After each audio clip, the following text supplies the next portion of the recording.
भागवत सभी प्रश्नों का उत्तर है। श्री शुक उवाच अन्न सर्गो विसिगश्च स्थान पोषण मूर्त्या मनवंतरेशानुत्था निरोधो मुक्तिराश्रय। यह एक शब्दार्थ श्री शुकदेव गोस्वामी ने कहा। इस श्रीमद् भागवत में 10 विभाग हैं, जो ब्रह्मांड की उत्पत्ति, उपसृष्टि, लोकांतर, भगवान द्वारा पोषण, सृष्टि प्रेरणा, मनुओं के परिवर्तन, ईश्वर ज्ञान, अपने घर भगवत धाम गमन, मुक्ति तथा आश्रय से संबंधित हैं। दशमस्य विशुद्धयर्थ नवानम्य लक्षणम वर्ण्यन्ति महात्मान श्रुतेनाथेन चाजलसा। 2 शब्दार्थ इनमें से जो 10वां आश्रय तत्व है उसकी दिव्यता को अन्यों से पृथक करने के लिए उन सबका वर्णन कभी वैदिक साक्ष्य से, कभी प्रत्यक्ष व्याख्या से और कभी महापुरुषों द्वारा दी गई संक्षिप्त व्याख्याओं से किया जाता है।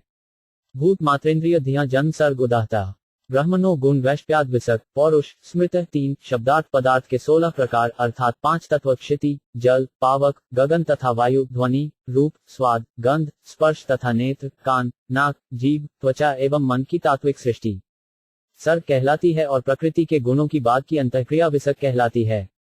तात्पर्य: श्रीमद्भागवत के 10 विभागों के लक्षणों को व्याख्या के लिए लगातार 7 श्लोक आए हैं। इनमें से प्रथम प्रस्तुत श्लोक जो 16 तत्वों यथा पृथ्वी, जल इत्यादि के साथ बुद्धि तथा मन के प्राकट्य को बताता है। परवर्ती सृष्टि आदि पुरुष एवं गोविंद के अवतार महाविष्णु की उपर्युक्त 16 शक्तियों को प्रतिक्रियाओं का फल है, जैसा कि ब्रह्म संहिता 5.47 में ब्रह्मा जी ने कहा है। यह कारणान्वजले थरजति स्पयोग आधार शक्तिमवलंब परा स्वयुतिन गोविंद महाविष्णुरुष्तमहा भजामी। गोविंद श्री कृष्ण का प्रथम पुरुष अवतार महाविष्णु कहलाता है। ये योग निद्रा में रहते हैं और इनके दिव्य शरीर के प्रत्येक रोमछिद्र में असंख्य ब्रह्मांड स्थित रहते हैं। जैसा कि पिछले श्लोक में कहा गया है, पूर्ण पुरुषोत्तम भगवान की विशिष्ट शक्तियों के प्राकट्य से ही अतेन अर्थात वैदिक निर्देश से यह सृष्टि संभव है। बिना वैदिक निर्देश के ये सृष्टि प्रकृति की उपज प्रतीत होती है। ऐसा निष्कर्ष अल्प ज्ञान के कारण ही निकलता है।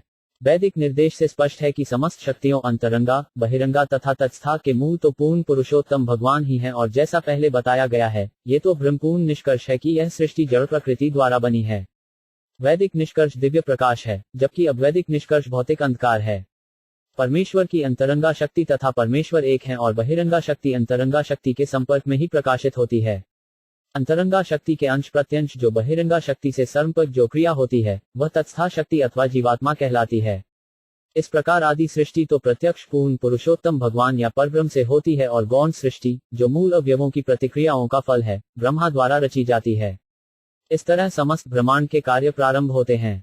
स्थिति विकुंठ विजय पोषण तदनुग्रह मनवंतरानी सद्धर्मूत यह कर्म वासना। 4 शब्दार्थ जीवात्मा के लिए उचित तो यही है कि वह भगवान के नियमों का पालन करे और पूर्ण पुरुषोत्तम भगवान के संरक्षण में पूरी तरह से मानसिक शांति प्राप्त करे।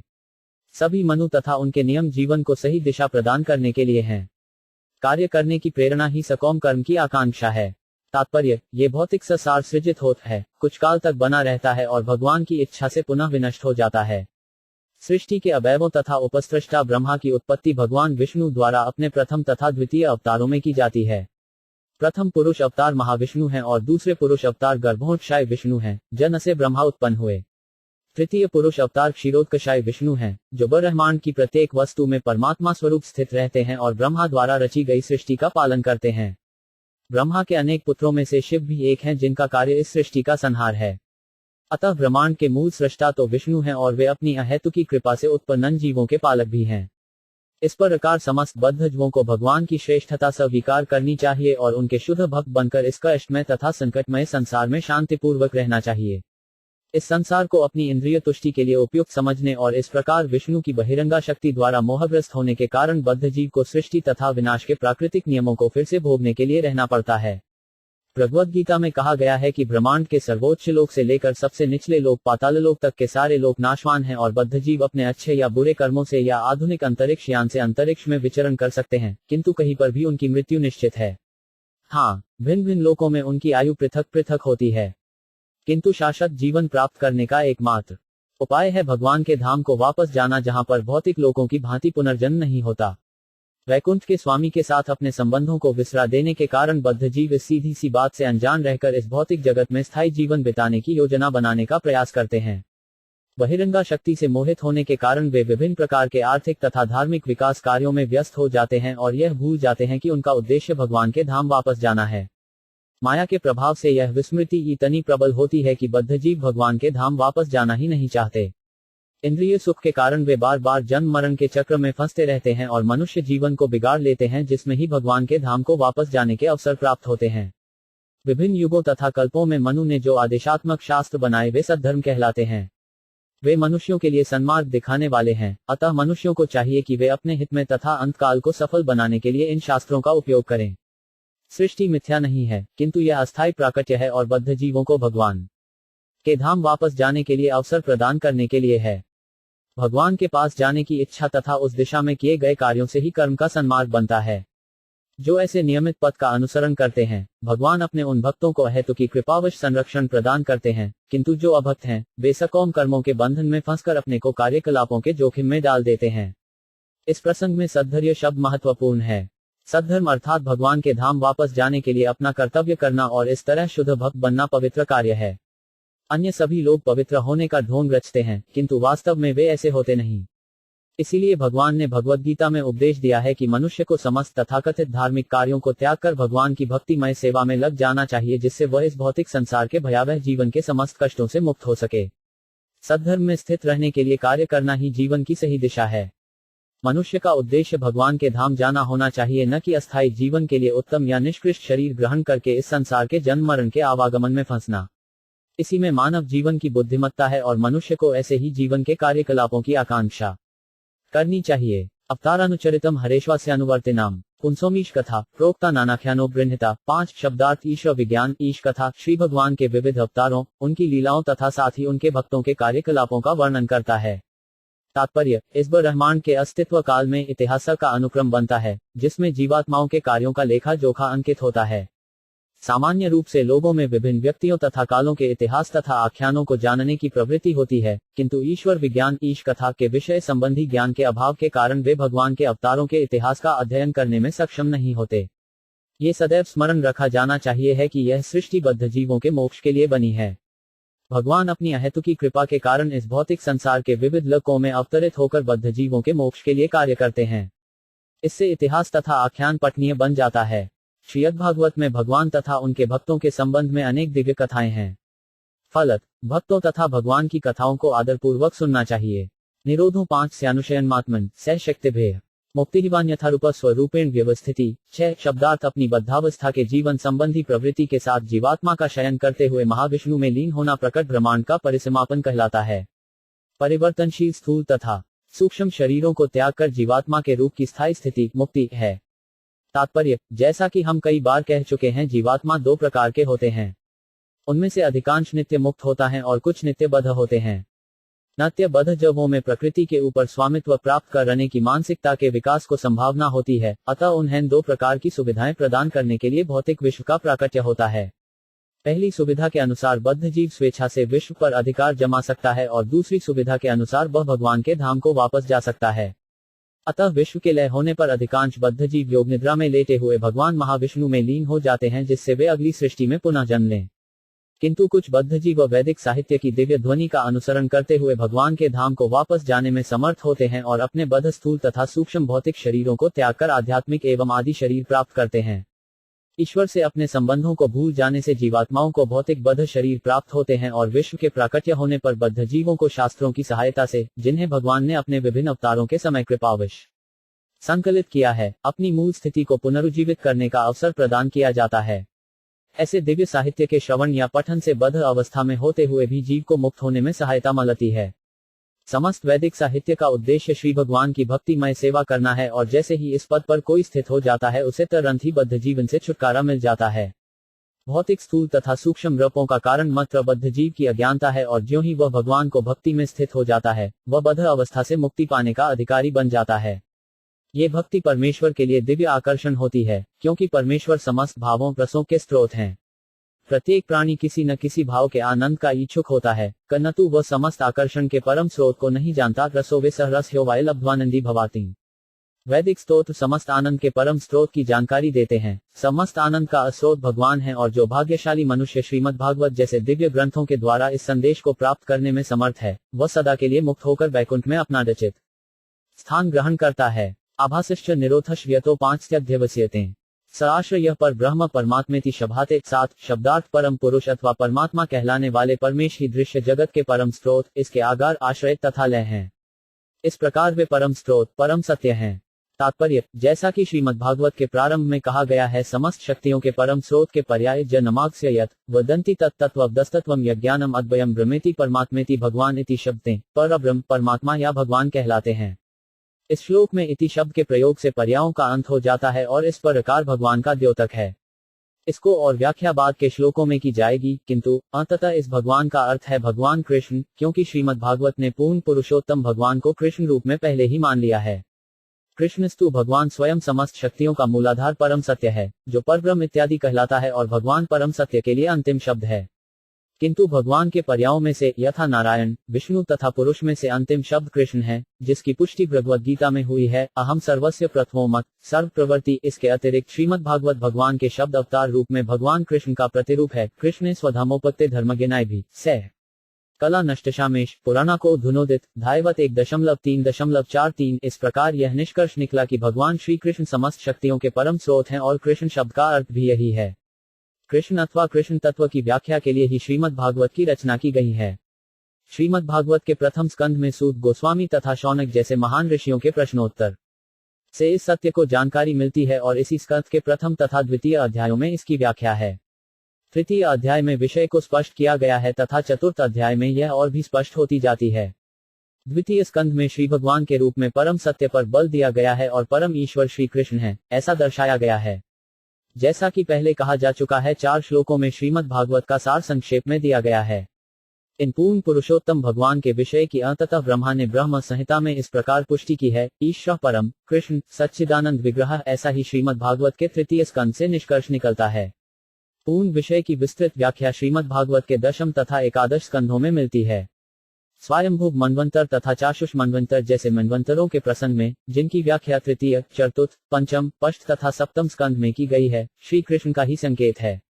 अष्टम स्कंध में वैवस्वत मनवंतर से भी अप्रत्यक्ष रूप में उसी विषय की व्याख्या होती है।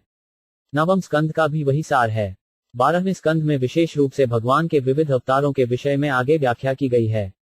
इस प्रकार संपूर्ण श्रीमद्भागवत के अध्ययन से यह निष्कर्ष निकलता है कि भगवान श्री कृष्ण ही समस्त शक्ति के परम स्रोत हैं। उपासकों की कोटियों के अनुसार नारायण, ब्रह्म, परमात्मा इत्यादि नामों की व्याख्या अलग अलग हो जाती है। यो 5 ध्यात्मिको 5 यम पुरुष सोदेसा विवाधिदेविक यस्ततरोभय विच्छेद पुरुषो ह्याधि भौतिका। 8 शब्दार्थ विभिन्न इंद्रियों से युक्त व्यक्ति आध्यात्मिक पुरुष कहलाता है, और इन इंद्रियों को वश में रखने वाला देव श्री विग्रह अधिदेविक कहलाता है। नेत्रगोलकों में दिखने वाला स्वरूप अधिभौतिक पुरुष कहलाता है। तात्पर्य, परम नियंता आश्रय तत्व परमात्मा के अपने रूप स्वांश रूप भगवान है। भगवद गीता 10.42 में कहा गया है, अथवा बहुनैतेन की ज्ञातेन तवार्जुन विषव्याहमिदम कृतमिकांशिन स्थितो जगत। विष्णु, ब्रह्मा तथा शिव जैसे सभी नियामक देव पूर्ण पुरुषोत्तम भगवान कृष्ण के परमात्मा रूप के विविध प्राकस्य हैं, जो उनके ही द्वारा उत्पन्न प्रत्येक ब्रह्मांड में प्रविष्ट होकर अपने को इसी प्रकार प्रकट करते हैं। फिर भी नियंत्रक तथा नियंत्रित के भी विभाग हैं। उदाहरणार्थ, खाद्य विभाग का नियंत्रक व्यक्ति उन्हीं अवयवों से निर्मित होता है जिनसे नियंत्रित व्यक्ति। इसी प्रकार भौतिक जगत का प्रत्येक प्राणी उच्च देवताओं द्वारा नियंत्रित होता है। उदाहरणार्थ, हमारी इंद्रियों के नियंत्रक वरिष्ठ नियामक देवता हैं। हम प्रकाश के बिना देख नहीं सकते, किंतु प्रकाश का परम नियामक सूर्य है। सूर्यदेव सूर्यलोक में रहते हैं, और जहां तक हमारी आंखों की बात है, मनुष्य अथवा अन्य जीव इस पृथ्वी पर होने के कारण सूर्यदेव द्वारा नियंत्रित होते हैं। इसी प्रकार हमारी समस्त इंद्रियां वरिष्ठ देवताओं द्वारा नियंत्रित हैं, जो हमारी ही तरह को नियंत्रित जीवात्माएं हैं, किंतु ये शक्ति सम्मन है और हम उनके द्वारा नियंत्रित हैं। नियंत्रित शासित जीवात्मा आध्यात्मिक पुरुष कहलाता है और नियंत्रक अधिदैविक पुरुष कहलाता है। संसार के ये सारे पद विभिन्न कर्मों के फलस्वरूप हैं। कोई भी जीव अपने पुण्य कर्म के द्वारा सूर्यदेव, यहाँ तक कि ब्रह्मा अथवा उच्च लोकों का कोई अन्य देवता बन सकता है। इसी प्रकार निम्न श्रेणी के सकौम कार्यों के कारण वह उच्चतर देवताओं द्वारा नियंत्रित होता है। इस प्रकार प्रत्येक जीवात्मा परमात्मा के परम नियंत्रण में रहता है, जो प्रत्येक व्यक्ति को नियंत्रक तथा नियंत्रित के विभिन्न पदों पर आसीन करते हैं। जो नियंत्रक तथा नियंत्रित में भेद का कारण है, अर्थात भौतिक देह, वह अधिभौतिक पुरुष कहलाता है। शरीर को कभी कभी पुरुष कहा जाता है, जिसकी पुष्टि वेदों के इस सूत्र में हुई है, सवाय पुरुषो 5 वर्षम यह। ये शरीर अन्न रस रूप है। ये शरीर अन्न पर निर्भर है, किंतु शरीर में रहने वाला जीवात्मा कुछ खाता नहीं, क्योंकि मूलतः स्वामी आत्मा है। भौतिक शरीर के क्षय होने के पश्चात उसके बदलने की आवश्यकता होती है। अतः एक जीवात्मा तथा नियंत्रक देव का अंतर अन्न रसमय देह में है। सूर्य का शरीर विराट हो सकता है और मनुष्य का लघु, किंतु सभी दृश्य देह पदार्थ से निर्मित हैं। तो भी सूर्य तथा पुरुष, जो नियंत्रक तथा नियंत्रित संबंध से बंधे हैं, परमेश्वर के एक से आध्यात्मिक अंश हैं और इन अंशों को विभिन्न पदों में बैठाने वाला परमेश्वर ही है। इस तरह यह निष्कर्ष निकला कि परम पुरुष सभी का आश्रय है। एकमेक्त्राभावे यदा नोपलभाम है तृतीयम तत्र यो वेद स आत्मा स्वाश्रयाश्रय। यह 9 शब्दार्थ विभिन्न जीवात्माओं की उपर्युक्त तीनों अवस्थाएं अन्योन्याश्रित हैं। किसी एक के अभाव में दूसरे को नहीं समझा जा सकता, किंतु परमेश्वर इन सबको एक दूसरे के आश्रय रूप में देखता हुआ इन सबसे स्वतंत्र है, अतः वह परम आश्रय है।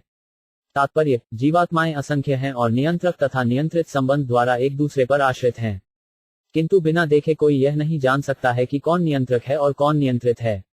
उदाहरणार्थ, सूर्य हमारी दृष्टि का नियंत्रक है। हम सूर्य को देखते हैं क्योंकि सूर्य के शरीर है, और सूर्य का प्रकाश केवल इसीलिए उपयोगी है क्योंकि हमारे नेत्र हैं, हम देखते हैं। बिना नेत्र के सूर्य प्रकाश अर्थहीन है और सूर्य प्रकाश के बिना नेत्र व्यर्थ हैं। इस प्रकार वे अन्योन्याश्रित हैं, इनमें से कोई भी स्वतंत्र नहीं है। अतः स्वाभाविक प्रश्न उठता है कि किसने इन्हें अन्योन्याश्रित बनाया। जिसने ऐसा किया होगा वह अवश्य ही पुनर्तः स्वतंत्र होगा। जैसा कि श्रीमद्भागवतक प्रारंभ में कहा गया है, समस्त अन्योन्याश्रित वस्तुओं का परम स्रोत पूर्ण स्वतंत्र तत्व होता है। इन सभी अन्योन्याश्रित तत्वों का ऐसा स्रोत परम सत्य या परमात्मा है, जो अन्य किसी वस्तु पर आश्रित नहीं है।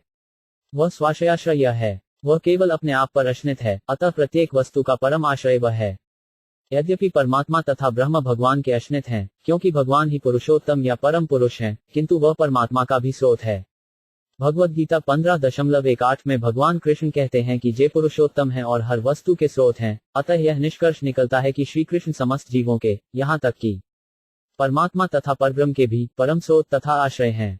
यदि हम यह मान भी लें कि परमात्मा तथा आत्मा में कोई अंतर नहीं है, तो भी आत्मा माया के मोह से मुक्त होने के लिए परमात्मा पर आश्रित है। प्रत्येक व्यक्ति माया के चंगुल में फंसा है, अतः गुणात्मक रूप से परमात्मा से अभिन्न होते हुए भी वह अपने को पदार्थ मानने के मोह से ग्रस्त है, और इस यथार्थ जीवन के मोहमय विचार से उबर पाने के लिए आत्मा को परमात्मा के आश्रित रहना होता है, जिससे वह उसी रूप में मान्य हो। इस दृष्टि से भी परमात्मा परम आश्रय है और इसके विषय में किसी प्रकार का संदेह नहीं है। जब आत्मा या जीव सदा परमात्मा पर आश्रित है, क्योंकि आत्मा अपनी पहचान सत्ता भूल जाता है, किंतु परमात्मा अपनी दिव्य स्थिति को नहीं भूलता। भगवद्गीता में जीवात्मा तथा परमात्मा की पृथक पृथक स्थितियों का उल्लेख हुआ है। चतुर्थ अध्याय में जीवात्मा रूप अर्जुन को इस प्रकार चित्रित किया गया है, जिसे अपने अनेक पूर्व जन्मों की स्मृति नहीं है, किंतु परमात्मा स्वरूप भगवान को सब कुछ स्मरण रहता है। भगवान को इतना तक स्मरण है कि करोड़ों वर्ष पूर्व उन्होंने सूर्यदेव को भगवद्गीता की शिक्षा दी थी। भगवान लाखों करोड़ों वर्ष पुरानी घटनाएं स्मरण रख सकते हैं, जैसा कि भगवद्गीता 7.26 में कहा गया है, वेदाहम समतिवानी वर्तमानानि चार्जुन भविष्यानि न भूतानि मातु वेद न कश्चिन। सच्चिदानंद रूप भगवान को इसका पूरा ज्ञान है कि भूतकाल में क्या हुआ, वर्तमान काल में क्या हो रहा है और भविष्य में क्या होगा। ऐसे परमात्मा तथा ब्रह्म के आश्रय भगवान को अल्पज्ञ नहीं समझ पाते। विश्व चेतना तथा जीवात्मा की चेतना को एक रूप मानने का प्रचार भ्रामक है, क्योंकि अर्जुन जैसा व्यक्ति, जो सदैव भगवान के साथ रहा, अपने अतीत के कर्मों को स्मरण नहीं रख सका, तो भला तुच्छ मनुष्य अपने को झूठ मूठ विश्व चेतना से एक रूप बताकर किस प्रकार अपने भूत, वर्तमान तथा भविष्य को जान सकता है। पुरुषो 5 अंग विनिर्भिद्य यदा सौ विनिर्गत आत्मनो 5 यनमन्विच्छन पोस्त्राक्षी शुचि 10 शब्दार्थ विभिन्न ब्रह्मंडों को पृथक करके विराट स्वरूप भगवान महाविष्णु, जो प्रथम पुरुष अवतार के प्रकट होने के स्थान कारणार्णव से बाहर आए थे, सृजित दिव्य जल गर्भोदक में शयन करने की इच्छा से उन विभिन्न ब्रह्मांडों में प्रविष्ट हुए। तात्पर्य, जीवात्माओं तथा सभी प्राणियों के स्वतंत्र स्रोत परमात्मा स्वरूप परमेश्वर का विश्लेषण करने के पश्चात श्री शुकदेव गोस्वामी अब भगवत भक्ति की अनिवार्यता बता रहे हैं, जो समस्त जीवात्माओं का एकमात्र धर्म है। भगवान श्री कृष्ण तथा उनके अंश और अंशांश एक दूसरे से अभिन्न हैं और इस प्रकार इनमें से प्रत्येक स्वतंत्र हैं। इसे सिद्ध करने की दृष्टि से शुकदेव गोस्वामी परीक्षित को दिए गए वचन के अनुसार भौतिक सृष्टि के क्षेत्र में भी पुरुष अवतार को स्वतंत्र सत्ता का वर्णन कर रहे हैं। भगवान के ऐसे कार्य भी दिव्य होते हैं, अतः वे भी परमेश्वर की लीला कहलाते हैं। भक्ति के क्षेत्र में आत्म साक्षात्कार चाहने वालों के लिए ऐसी लीलाओं का श्रवण करना अत्यंत अनुकूल होता है। कुछ लोग ये तर्क कर सकते हैं, तो फिर क्यों न मथुरा तथा वृंदावन में की गई भगवान की लीलाओं का रसास्वादन किया जाए, जो संसार की सभी वस्तुओं से अधिक मधुर है। श्री विश्वनाथ चक्रवर्ती ठाकुर उत्तर देते हैं कि भगवान की वृंदावन की लीलाएं सिद्ध भक्तों के आस्वादनार्थ हैं। नवदीक्षित भक्त भगवान की ऐसी परम दिव्य लीलाओं का गलत अर्थ लगा सकते हैं। अतः इस संसार में सृष्टि, पालन तथा संहार विषयक भगवान की लीलाएं प्राकृत अर्थात संसारी भक्तों के द्वारा आस्वाद्य हैं। जिस प्रकार योग पद्धति प्रणाली उन पुरुषों के निमित्त होती है जो देह के प्रति अत्यधिक आसक्त होते हैं, इसी प्रकार भगवान की सृष्टि तथा संहार विषयक लीलाएं अत्यधिक आसक्त संसारी पुरुषों के लिए होती हैं। अतः ऐसे संसारी पुरुषों को विधि निर्माता भगवान के विषय में ज्ञान कराने के लिए शरीर तथा ब्रह्मांड के कार्यों को सम्मिलित कर लिया जाता है। विज्ञानी लोग भौतिक विधि के अनेक पारिभाषिक शब्दों द्वारा भौतिक कार्यों की व्याख्या करते हैं, किंतु ये अंधे विज्ञानी विधि निर्माता भगवान को भूल जाते हैं। श्रीमद्भागवत विधि निर्माता का संकेत करता है। मनुष्य को चाहिए कि वह मोटर या डायनेमो की यांत्रिक रचना से विस्मित न हो, वरन उस इंजीनियर को सराहे जिसने ऐसी अद्भुत काम करने वाली मशीन बनाई। एक भक्त तथा अभक्त का यही अंतर है। भक्तगण सदैव भौतिक नियमों के निर्देशक भगवान की प्रशंसा करते हैं। भगवद गीता 9.10 में भौतिक प्रकृति के विषय में भगवान का निर्देश इस प्रकार है, मयाध्यक्षेण प्रकृति सुअते सचराचरम हेतुनानेन कौन्तेय जगद्विपरिवर्ते। भौतिक नियमों से पूर्ण भौतिक प्रकृति मेरी विभिन्न शक्तियों में से एक है, अतः यह न तो स्वतंत्र है न निरुद्देश्य है। चूंकि मैं दिव्य रूप से सर्वशक्तिमान हूँ, अतः प्रकृति पर मेरे दृष्टि डालने से ही प्रकृति के नियम इतने अद्भुत ढंग से चल रहे हैं। इसीलिए भौतिक नियमों की क्रिया प्रतिक्रिया चलती रहती है और इस जगत का बार बार सृजन, पालन तथा संहार होता रहता है। किंतु जो अल्पज्ञानी हैं, वे मनुष्य शरीर की रचना तथा इस ब्रह्मांड के भीतर भौतिक नियमों का अध्ययन करके अचंभित होते हैं और मूर्खतावश ईश्वर के अस्तित्व को यह मानकर नकारते हैं कि भौतिक नियम स्वतंत्र हैं और उन पर कोई पराभौतिक नियंत्रण नहीं है। ऐसी मूर्खता का उत्तर भगवद गीता 9.11 में निम्न शब्दों में मिलता है, अवजानी मां पूधा गानुर्षित अनुमाशय पर भावम जानंतो मम धृत महेश्वरम। मेरे मनुष्य रूप में अवतरित होने पर मूर्ख मेरा उपहास करते हैं। वे मुझ परमेश्वर के दिव्य स्वभाव को नहीं जानते। मूढ़ लोग भगवान के दिव्य शरीर को अपने शरीर जैसा समझते हैं, अतः वे उन भगवान की अपार नियामक शक्ति के विषय में सोच नहीं पाते, जो भौतिक नियमों के संचालन में दृश्य नहीं होते। किंतु जब भगवान अपनी सगुण शक्ति से अवतरित होते हैं, तो सामान्य लोगों को आंखों से दिखते हैं। भगवान कृष्ण अपने यावत रूप में प्रकट हुए और उन्होंने अनेक अद्भुत कार्य किए और भगवद गीता का संबंध ऐसे ही कार्यों तथा ज्ञान से है। फिर भी मूर्ख लोग भगवान श्री कृष्ण तीन को परमेश्वर नहीं मानते। सामान्य रूप से वे भगवान के अणु व अनंत रूपों को मानते हैं, क्योंकि वे स्वयं अणु अथवा अनंत नहीं हो सकते। किंतु उन्हें यह समझना चाहिए कि यह अणु और अनंत रूप ही भगवान को सर्वोच्च महिमा नहीं है। उनकी शक्ति का सबसे अद्भुत प्रदर्शन तब होता है जब अनंत भगवान हमारे बीच हमारी ही तरह प्रकट होते हैं। तो भी उनकी लीलाएं साधारण मनुष्यों से पृथक होती हैं। 7 वर्ष की आयु में गोवर्धन पर्वत को उठाना तथा अपनी तरुणावस्था में 16,000 पत्नियों से विवाह करना, ये उनको अपार शक्ति के अच्छा उदाहरण है। किंतु मूल लोग इन्हें देखकर या सुनकर भी इन्हें कपोलकल्पित कहकर नकारते हैं और भगवान को अपने समान मानते हैं। वे यह नहीं समझ पाते कि यद्यपि वे अपनी ही शक्ति से मानव रूप में हैं, फिर भी वे परमेश्वर हैं और परम नियामक की शक्ति से ओतप्रोत हैं। किंतु जब ऐसे मूर्खजन श्रीमद्भगवद गीता अथवा श्रीमद् भागवत में दिए गए भगवान के संदेशों को शिष्य परंपरा द्वारा आत्मसमर्पण तथा श्रवण द्वारा प्राप्त करते हैं, तो वे भी शुद्ध भक्तों की कृपा से भक्त बन जाते हैं। इसीलिए ऐसे ही अल्पज्ञानियों के हित के लिए भगवान की संसारी लीलाओं को भगवद गीता या श्रीमद् भागवत में चित्रित किया गया है। तास्ववात्सीत स्वसूष्ठासु सहस्रम परिवत्सरान तेन नारायणो नाम यदा पुरुषोद्वा। 11 शब्दार्थ परम पुरुष निराकार नहीं है, अतः वे स्पष्टतः नर अथवा पुरुष हैं। इसीलिए इन परम नर द्वारा उत्पन्न दिव्य जल नार कहलाता है। चूंकि वे इसी जल में शयन करते हैं, इसीलिए नारायण कहलाते हैं। द्रव्यम कर्म च कालश्च स्वभावो जीवेव च यदनुग्रहत संति न संति यदुपेक्षया। 12 शब्दार्थ। मनुष्य को ये भली भांति समझ लेना चाहिए कि समस्त भौतिक तत्व, कर्म, काल तथा गुण और इन सब को भोगने वाली जीवात्माएं भगवत कृपा से ही विद्यमान हैं। उनके द्वारा उपेक्षित होते ही ये सारी वस्तुओं अस्तित्वहीन हो जाती हैं। तात्पर्य, जीवात्माएं प्रकृति पर अपना प्रभुत्व जताना चाहती हैं, अतः वे ही भौतिक तत्वों, काल, गुण आदि की भोक्ता हैं। भगवान परम भोक्ता हैं और जीवात्माएं उन्हें उनके भोग में सहायक बनने और इस प्रकार हर एक के दिव्य भोग में सम्मिलित होने के लिए हैं। भोग में भोक्ता तथा भोग्य दोनों भाग लेते हैं, किंतु माया के वशीभूत होकर जीवात्माएं भगवान के समान स्वयं भोक्ता बनना चाहती हैं, यद्यपि वे इसके निमित्त हैं नहीं। भगवद गीता में जीवों अर्थात जीवात्माओं को भगवान की पराप्रकृति कहा गया है। विष्णु पुराण में भी ऐसा ही उल्लेख है। अतः जीवात्माएं कभी पुरुष या वास्तविक भोक्ता नहीं होती। अतः इस संसार में जीवात्मा द्वारा सुख भोग को इच्छा झूठी है। आध्यात्मिक जगत में जीवात्माएं शुद्ध होती हैं, अतः वे परमेश्वर के सुख में हाथ बंटाने वाली होती हैं। भौतिक जगत में अपने कर्म के द्वारा जीवात्मा के सुखोपभोग की भावना प्राकृतिक नियमों के कारण क्रमशः क्षीण होती जाती है और माया बद्ध जीवों का काना भरती रहती है कि वे भगवान से तदाकार हों। यह माया का आखिरी जाल है। जब भगवत कृपा से यह अंतिम जाल भी दूर हो जाता है, तो जीवात्मा अपनी पूर्व स्थिति को प्राप्त होता है और इस प्रकार वास्तव में मुक्त हो जाता है। भगवान भव बंधन से मुक्ति देने के लिए ही इस जगत की सृष्टि करते हैं। कुछ काल तक पालते हैं, अपनी गणना के अनुसार 1000 वर्षों तक, जैसा कि पिछले श्लोक में आया है, और तब अपनी ही इच्छानुसार उसका संहार कर देते हैं। अतः जीवात्माएं भगवत कृपा पर पूर्णतः आश्रित रहती हैं और इसीलिए जब भगवान चाहते हैं तो वैज्ञानिक विकास द्वारा उत्पन्न तथाकथित सुखोपभोगों को मिट्टी में मिला देते हैं। एको नानावमन विच्छन योग तल्पात समुत्थिता वीर्य हिरण्यम देवो माया व्यसुजत त्रिधा 13 शब्दार्थ। योग निद्रा की शबैया में लेटे हुए भगवान ने एकाकी रूप में से नाना प्रकार के जीवों को प्रकट करने की इच्छा करते हुए अपनी बहिरंगा शक्ति से सुनहरे रंग का वीर्य प्रतीक उत्पन्न किया।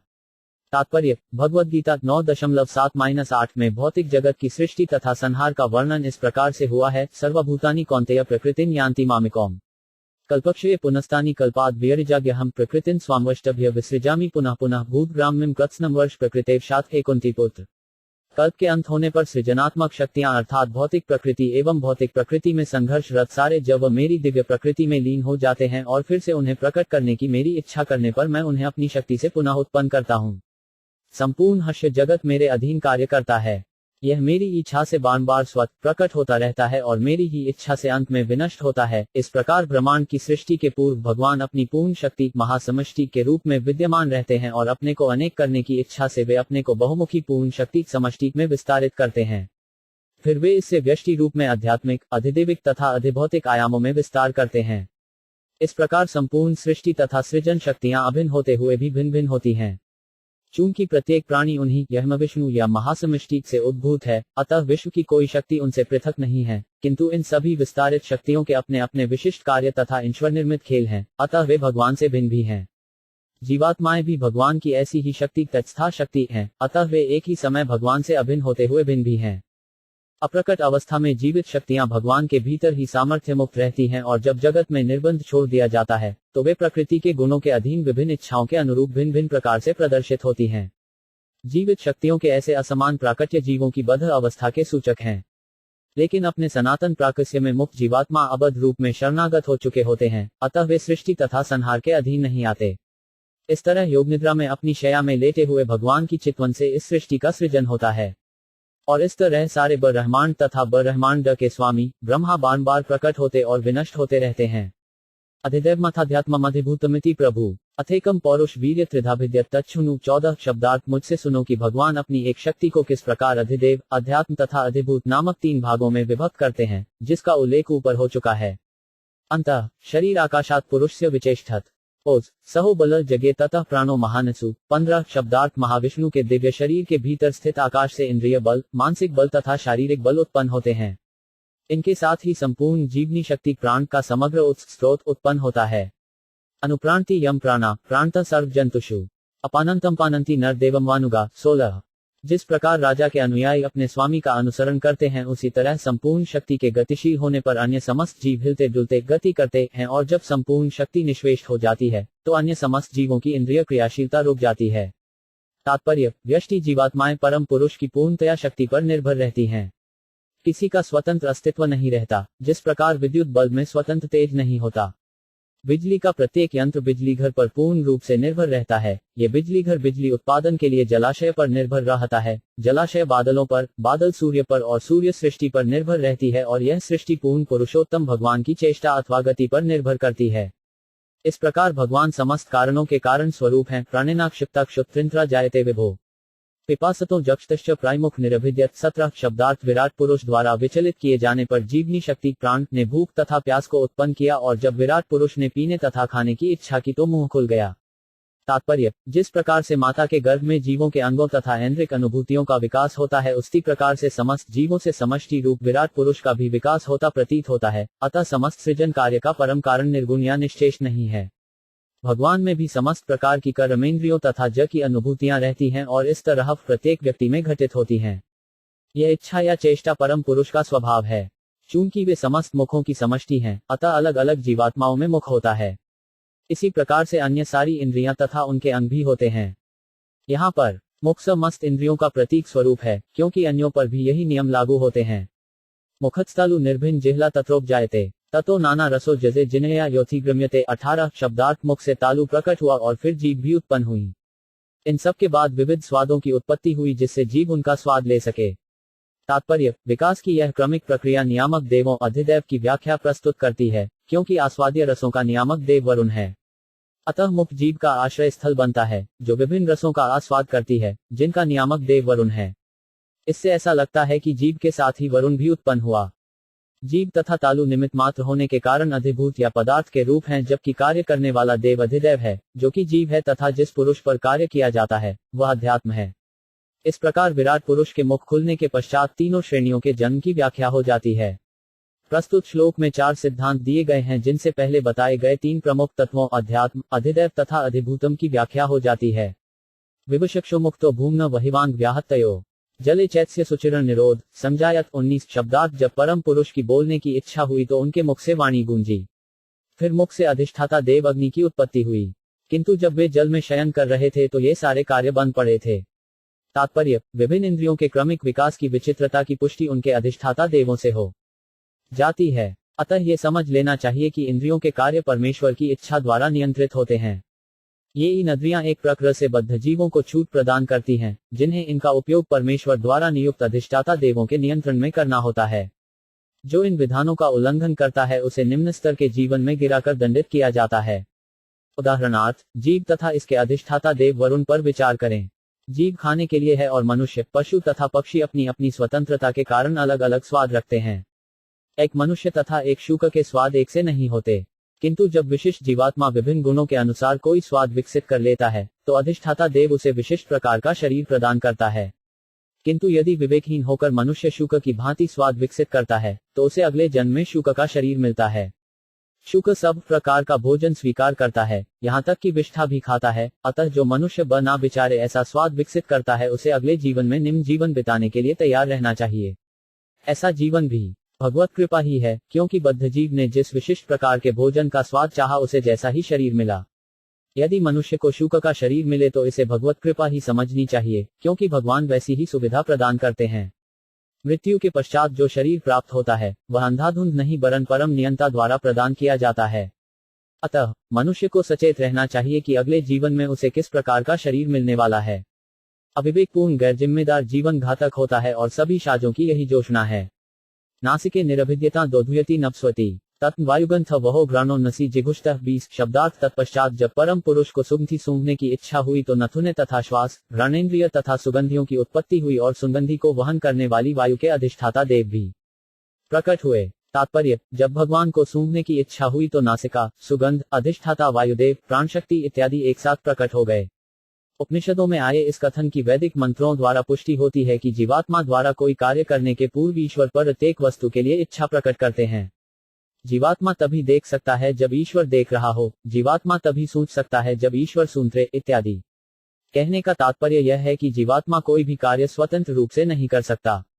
भले ही वह किसी कार्य को स्वतंत्र रूप से करने के विषय में सोचे, किंतु वह स्वतंत्र रूप से कोई कार्य कर नहीं सकता।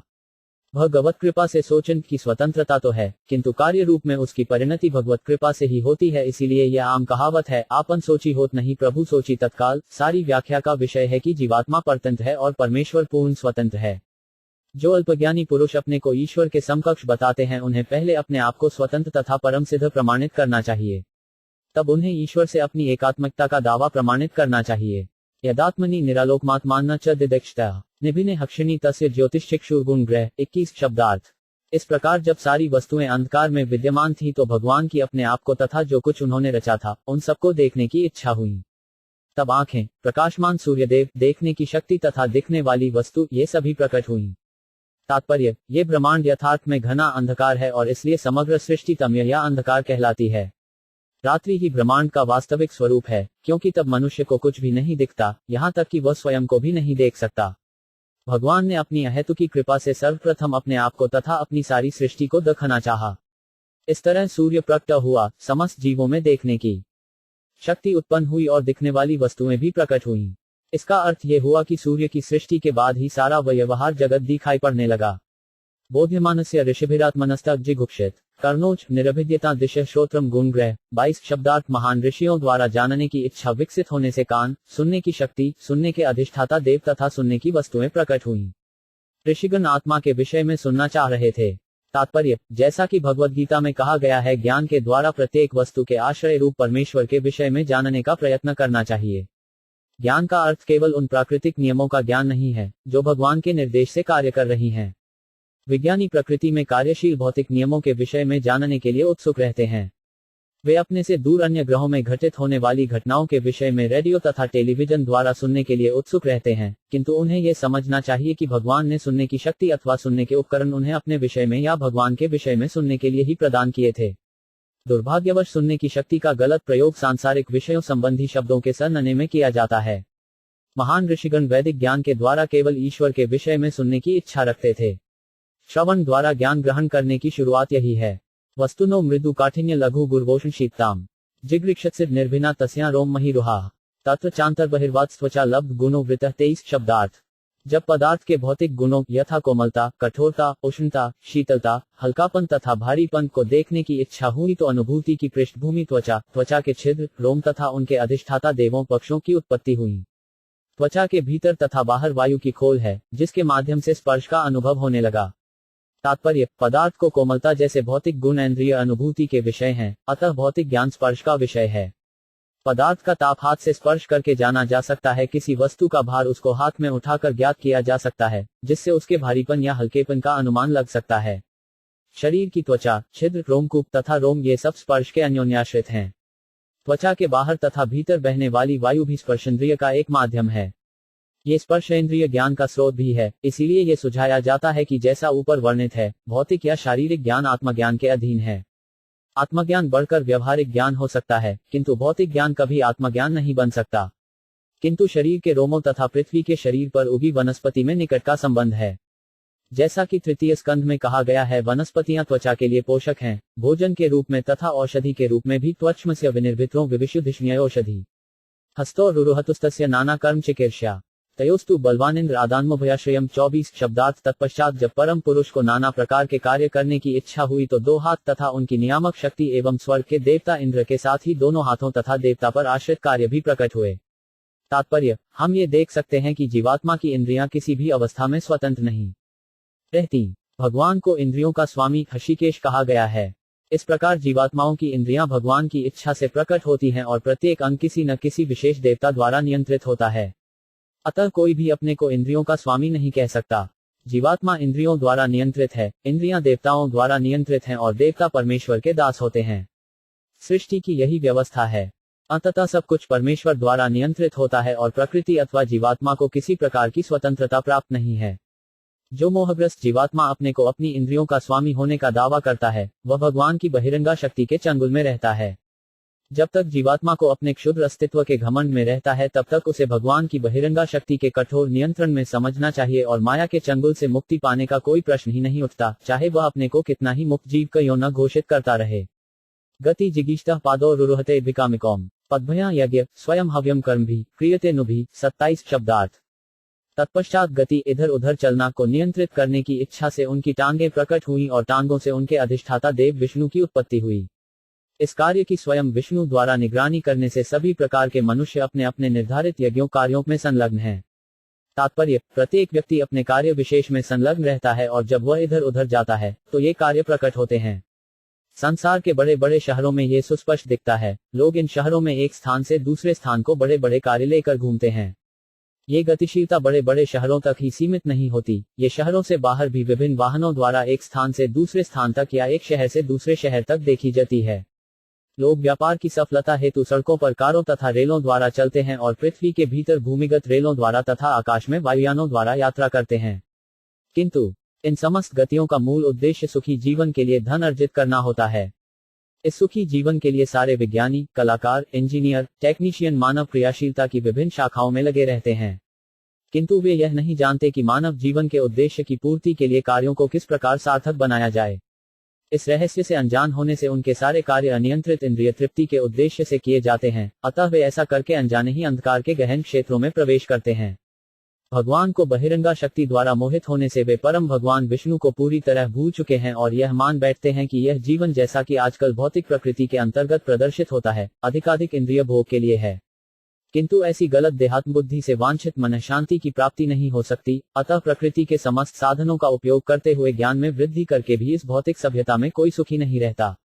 रहस्य यह है कि उन्हें विश्व शांति के लिए कदम कदम पर यज्ञ करने का प्रयास करना चाहिए। भगवद गीता 18.45-46 में भी इसी रहस्य का उपदेश दिया गया है। स्वे स्वे कर्मण्यभिरत संसिद्धि लभते नर। स्वकर्मनिरता सिद्धि यथा विन्दति वचृणु यत् प्रवृत्तिधूतना येन सर्वामिदं ततये। स्वकर्मणा तमश्चर्य सिद्धि विन्दति मानव। भगवान ने अर्जुन से कहा, अब इसके तत्व को मुझसे सुनो कि अपने स्वाभाविक कर्म में लगा हुआ मनुष्य किस प्रकार संसिद्धि को प्राप्त हो जाता है। परमेश्वर की पूजा द्वारा तथा जिस परम भगवान विष्णु में ये संपूर्ण जगत व्याप्त है और जिसके नियंत्रण में प्रत्येक जीवात्मा अपनी प्रवृत्ति के अनुसार अपनी वांछित सुविधाएं प्राप्त करता है, उसके लिए यज्ञ करके मनुष्य जीवन की परम सिद्धि प्राप्त कर सकता है। जीवन में विभिन्न प्रकार के लगावों का होना हानिकर नहीं है, क्योंकि विभिन्न कार्यों द्वारा अपने जीवन की योजना बनाने के लिए मनुष्य कुछ अनुपात में स्वतंत्र है, किंतु उसे ये भलीभांति समझ लेना चाहिए कि इस जीवन में वह पूर्णतः स्वतंत्र नहीं है। मनुष्य निश्चित रूप से परमेश्वर तथा उनके अधीन माध्यमों के वश में होता है।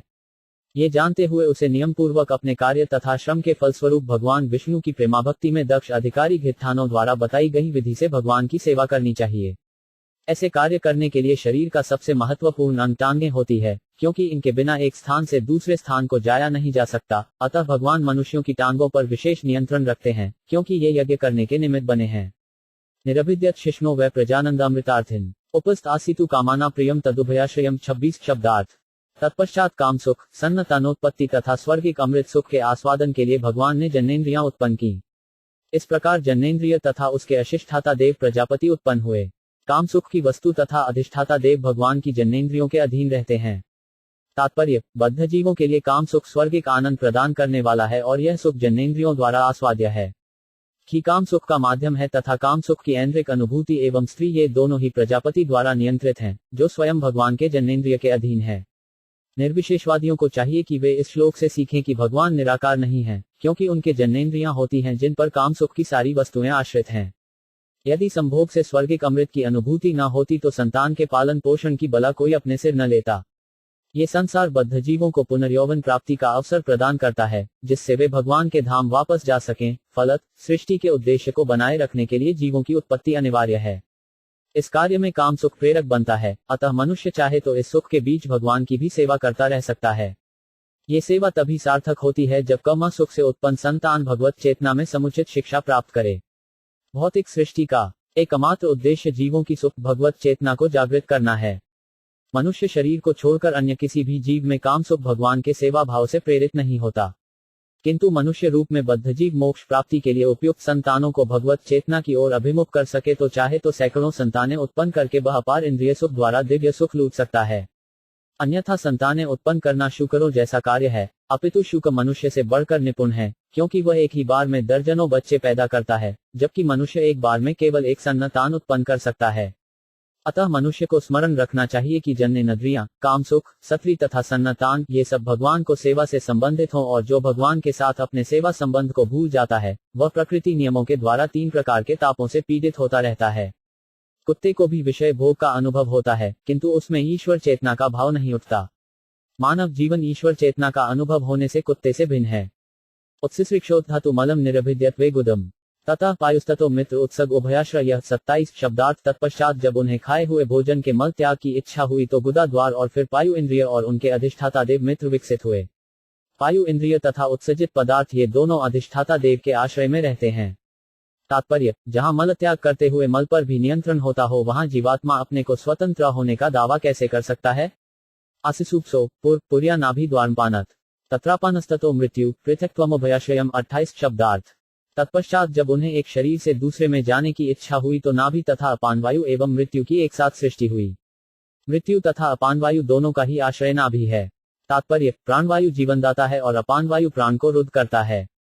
इन दोनों के कंपन नाभि से उत्पन्न होते हैं। यह नाभि एक शरीर से दूसरे शरीर को जोड़ने वाली गांठ है। ब्रह्मा जी गर्भोत्क्षय विष्णु की नाभि से पृथक शरीर के रूप में प्रकट हुए और यही नियम सामान्य शरीर के जन्म में भी लागू होता है। शिशु का शरीर माता के शरीर से विकसित होता है और जब शिशु माता के शरीर से विलग होता है तो नाभि ग्रंथि नारा काटकर उसे अलग पृथक किया जाता है। इसी विधि से परमेश्वर ने अपने आप को नाना रूपों में पृथक किया। अतः जीवात्माएं भिन्न अंश हैं और उसकी कोई स्वतंत्र सत्ता नहीं होती। आदित्सोन पानानामासन कुक्षिनत नाड्या नद्या समुद्राश्च तयोस्तुष्टि पुष्टिस्दाशय 29 शब्दार्थ। जब भोजन तथा जल लेने की इच्छा हुई तो उदर, आंतें तथा धमनियां प्रकट हुई। नदियां तथा समुद्र इनके पोषण तथा उपापचय के स्रोत हैं। तात्पर्य, आंतों के अधिष्ठाता देव नदियां हैं और धमनियों के समुद्र हैं। उदर को भोजन तथा जल प्रदान करने से पोषण होता है और भोजन तथा जल के उपापचय से क्षय हुई शारीरिक शक्तियों की प्रतिपूर्ति होती है। अतः शारीरिक स्वास्थ्य आंतों तथा धमनियों की स्वस्थ क्रिया पर निर्भर रहता है। नदियां तथा समुद्र इन दोनों के अधिष्ठाता देव हैं और ये आंतों तथा धमनियों को स्वस्थ रखते हैं। निदिध्यासुरात् माया हृदयम निरभिद्यत ततो मंश्चंद्र इति सद्भुल्य काम एव च 30।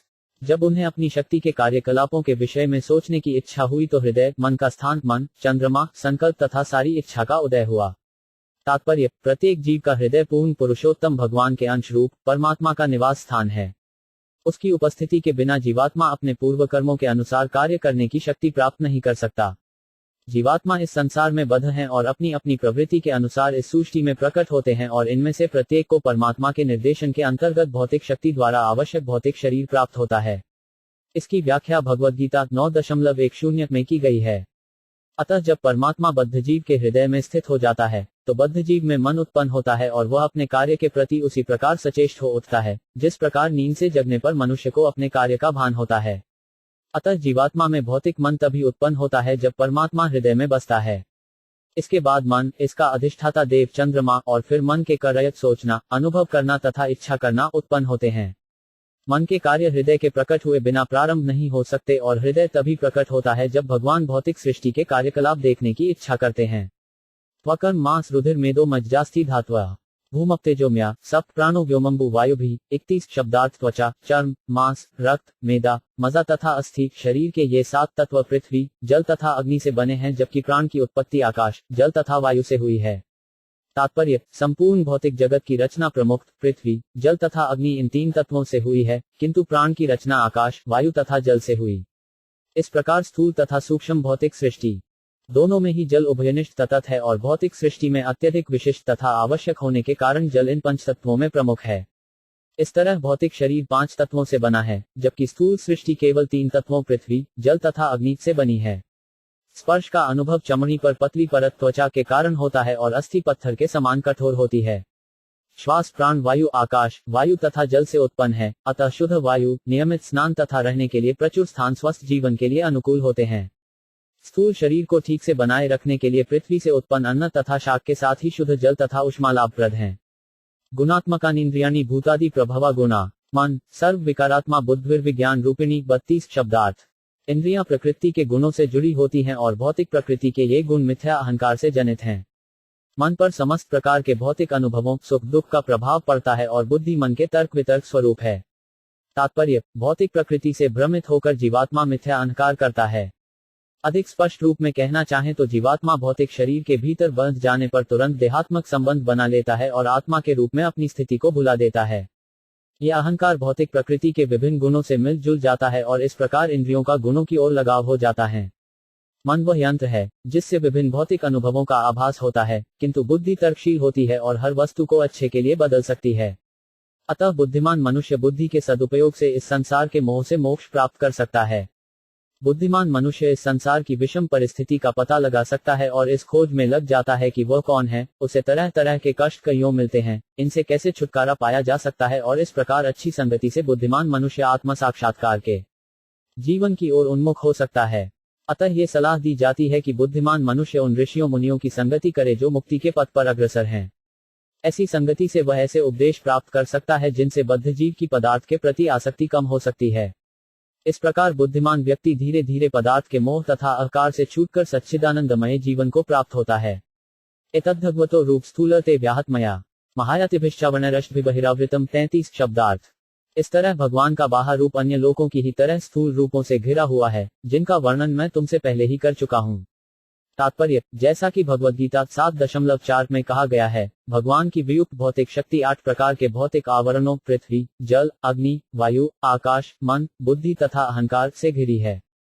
ये सारे आवरण श्री भगवान की बाह्य शक्ति के रूप में उद्भूत हैं। ये सूर्य के चारों ओर बादलों के आवरण तुल्य हैं। यद्यपि बादल सूर्य के ही द्वारा सृजित है, किंतु वास्तव में आंखों के सामने इसके आने से सूर्य नहीं दिखता। सूर्य बादलों से नहीं ढका जा सकता, क्योंकि बादल आकाश में कुछ 100 मीलों तक ही फैले रह सकते हैं, किंतु सूर्य लाखों मील से भी अधिक विशाल है। अतः 100 मील का आवरण लाखों मील को नहीं ढक सकता। अतः भगवान की ही कोई एक शक्ति पूर्ण पुरुषोत्तम भगवान को आच्छादित नहीं कर सकती। किंतु ये शक्तियां भगवान द्वारा उन बद्ध जीवों की आंखें बंद करने के लिए हैं, जो प्रकृति पर अपना अधिकार जताना चाहते हैं। वास्तव में बद्ध जीव पदार्थ के मोहजन्य बादल से आच्छादित रहते हैं और यह भगवान के ऊपर है कि वे उन्हें दिखें या नहीं। चूंकि बद्ध जीवों के दिव्य दृष्टि नहीं होती और वे भगवान को देख नहीं सकते, अतः वे भगवान के अस्तित्व तथा उनके दिव्य रूप को नकारते हैं। अल्पज्ञानी पुरुष विराट भौतिक रूप का आवरण स्वीकार कर लेते हैं। ये कैसे होता है, इसकी व्याख्या अगले श्लोक में की गई है। अतः पर सूक्ष्मतम व्यक्तम निर्विशेषणम अनादि मध्य निधन नित्यम वबाइमनस परम 34 शब्दार्थ। अतः इस स्थूल संसार से परे दिव्य संसार है, जो सूक्ष्म से भी सूक्ष्मतर है। न तो इसका आदि है, न मध्य और न अंत। अतः यह व्याख्या अथवा चिंतन की सीमाओं के परे है और भौतिक बोध से भिन्न है। तात्पर्य, परमेश्वर का स्थूल बाह्य रूप बच बीच में प्रकट होता रहता है। अतः ये रूप शाश्वत रूप नहीं है, जिसका न तो आदि है, न मध्य और न कोई अंत। जिस वस्तु का आदि मध्य और अंत होता है, वह भौतिक कहलाती है। इस भौतिक जगत का प्रारंभ भगवान से हुआ, अतः जगत के प्रारंभ के पूर्व भगवान निश्चय ही सूक्ष्म से सूक्ष्म दिव्य रूप में रहते हैं। भौतिक जगत का आकाश सूक्ष्मतम माना जाता है। इससे सूक्ष्म मन, बुद्धि तथा मिथ्या अहंकार होते हैं। किंतु आठों बाह्य आवरणों को परम सत्य के बाह्य आवरणों के रूप में बताया जाता है। अतः परम सत्य भौतिक अवधारणाओं की व्याख्या एवं कल्पना से परे हैं। वे निश्चित ही सभी भौतिक चिंतन से परे हैं। यह निर्विशेषणम कहलाता है, किंतु निर्तिशेषणम को दिव्य गुणों से वहीन समझने की गलती नहीं करनी चाहिए। विशेषणम का अर्थ है गुण, अतः निर के जुड़ने से निर्विशेषणम का अर्थ भौतिक गुणों या विविधताओं से रहित हो जाता है। इस निषेधात्मक पद में 4 दिव्य गुण हैं: अप्रकट, दिव्य, शाश्वत तथा मन एवं वाणी से परे। शब्दों की सीमाओं से परे का अर्थ है भौतिक बोध का निषेध। जब तक मनुष्य दिव्य पद को प्राप्त नहीं होता, वह भगवान के दिव्य रूप को नहीं जान सकता। अमुनि भगवद्गूपे मयाते हानुवर्णिते उभे अपि न गृहन्ति माया सुष्टे विपश्चित 35 शब्दार्थ।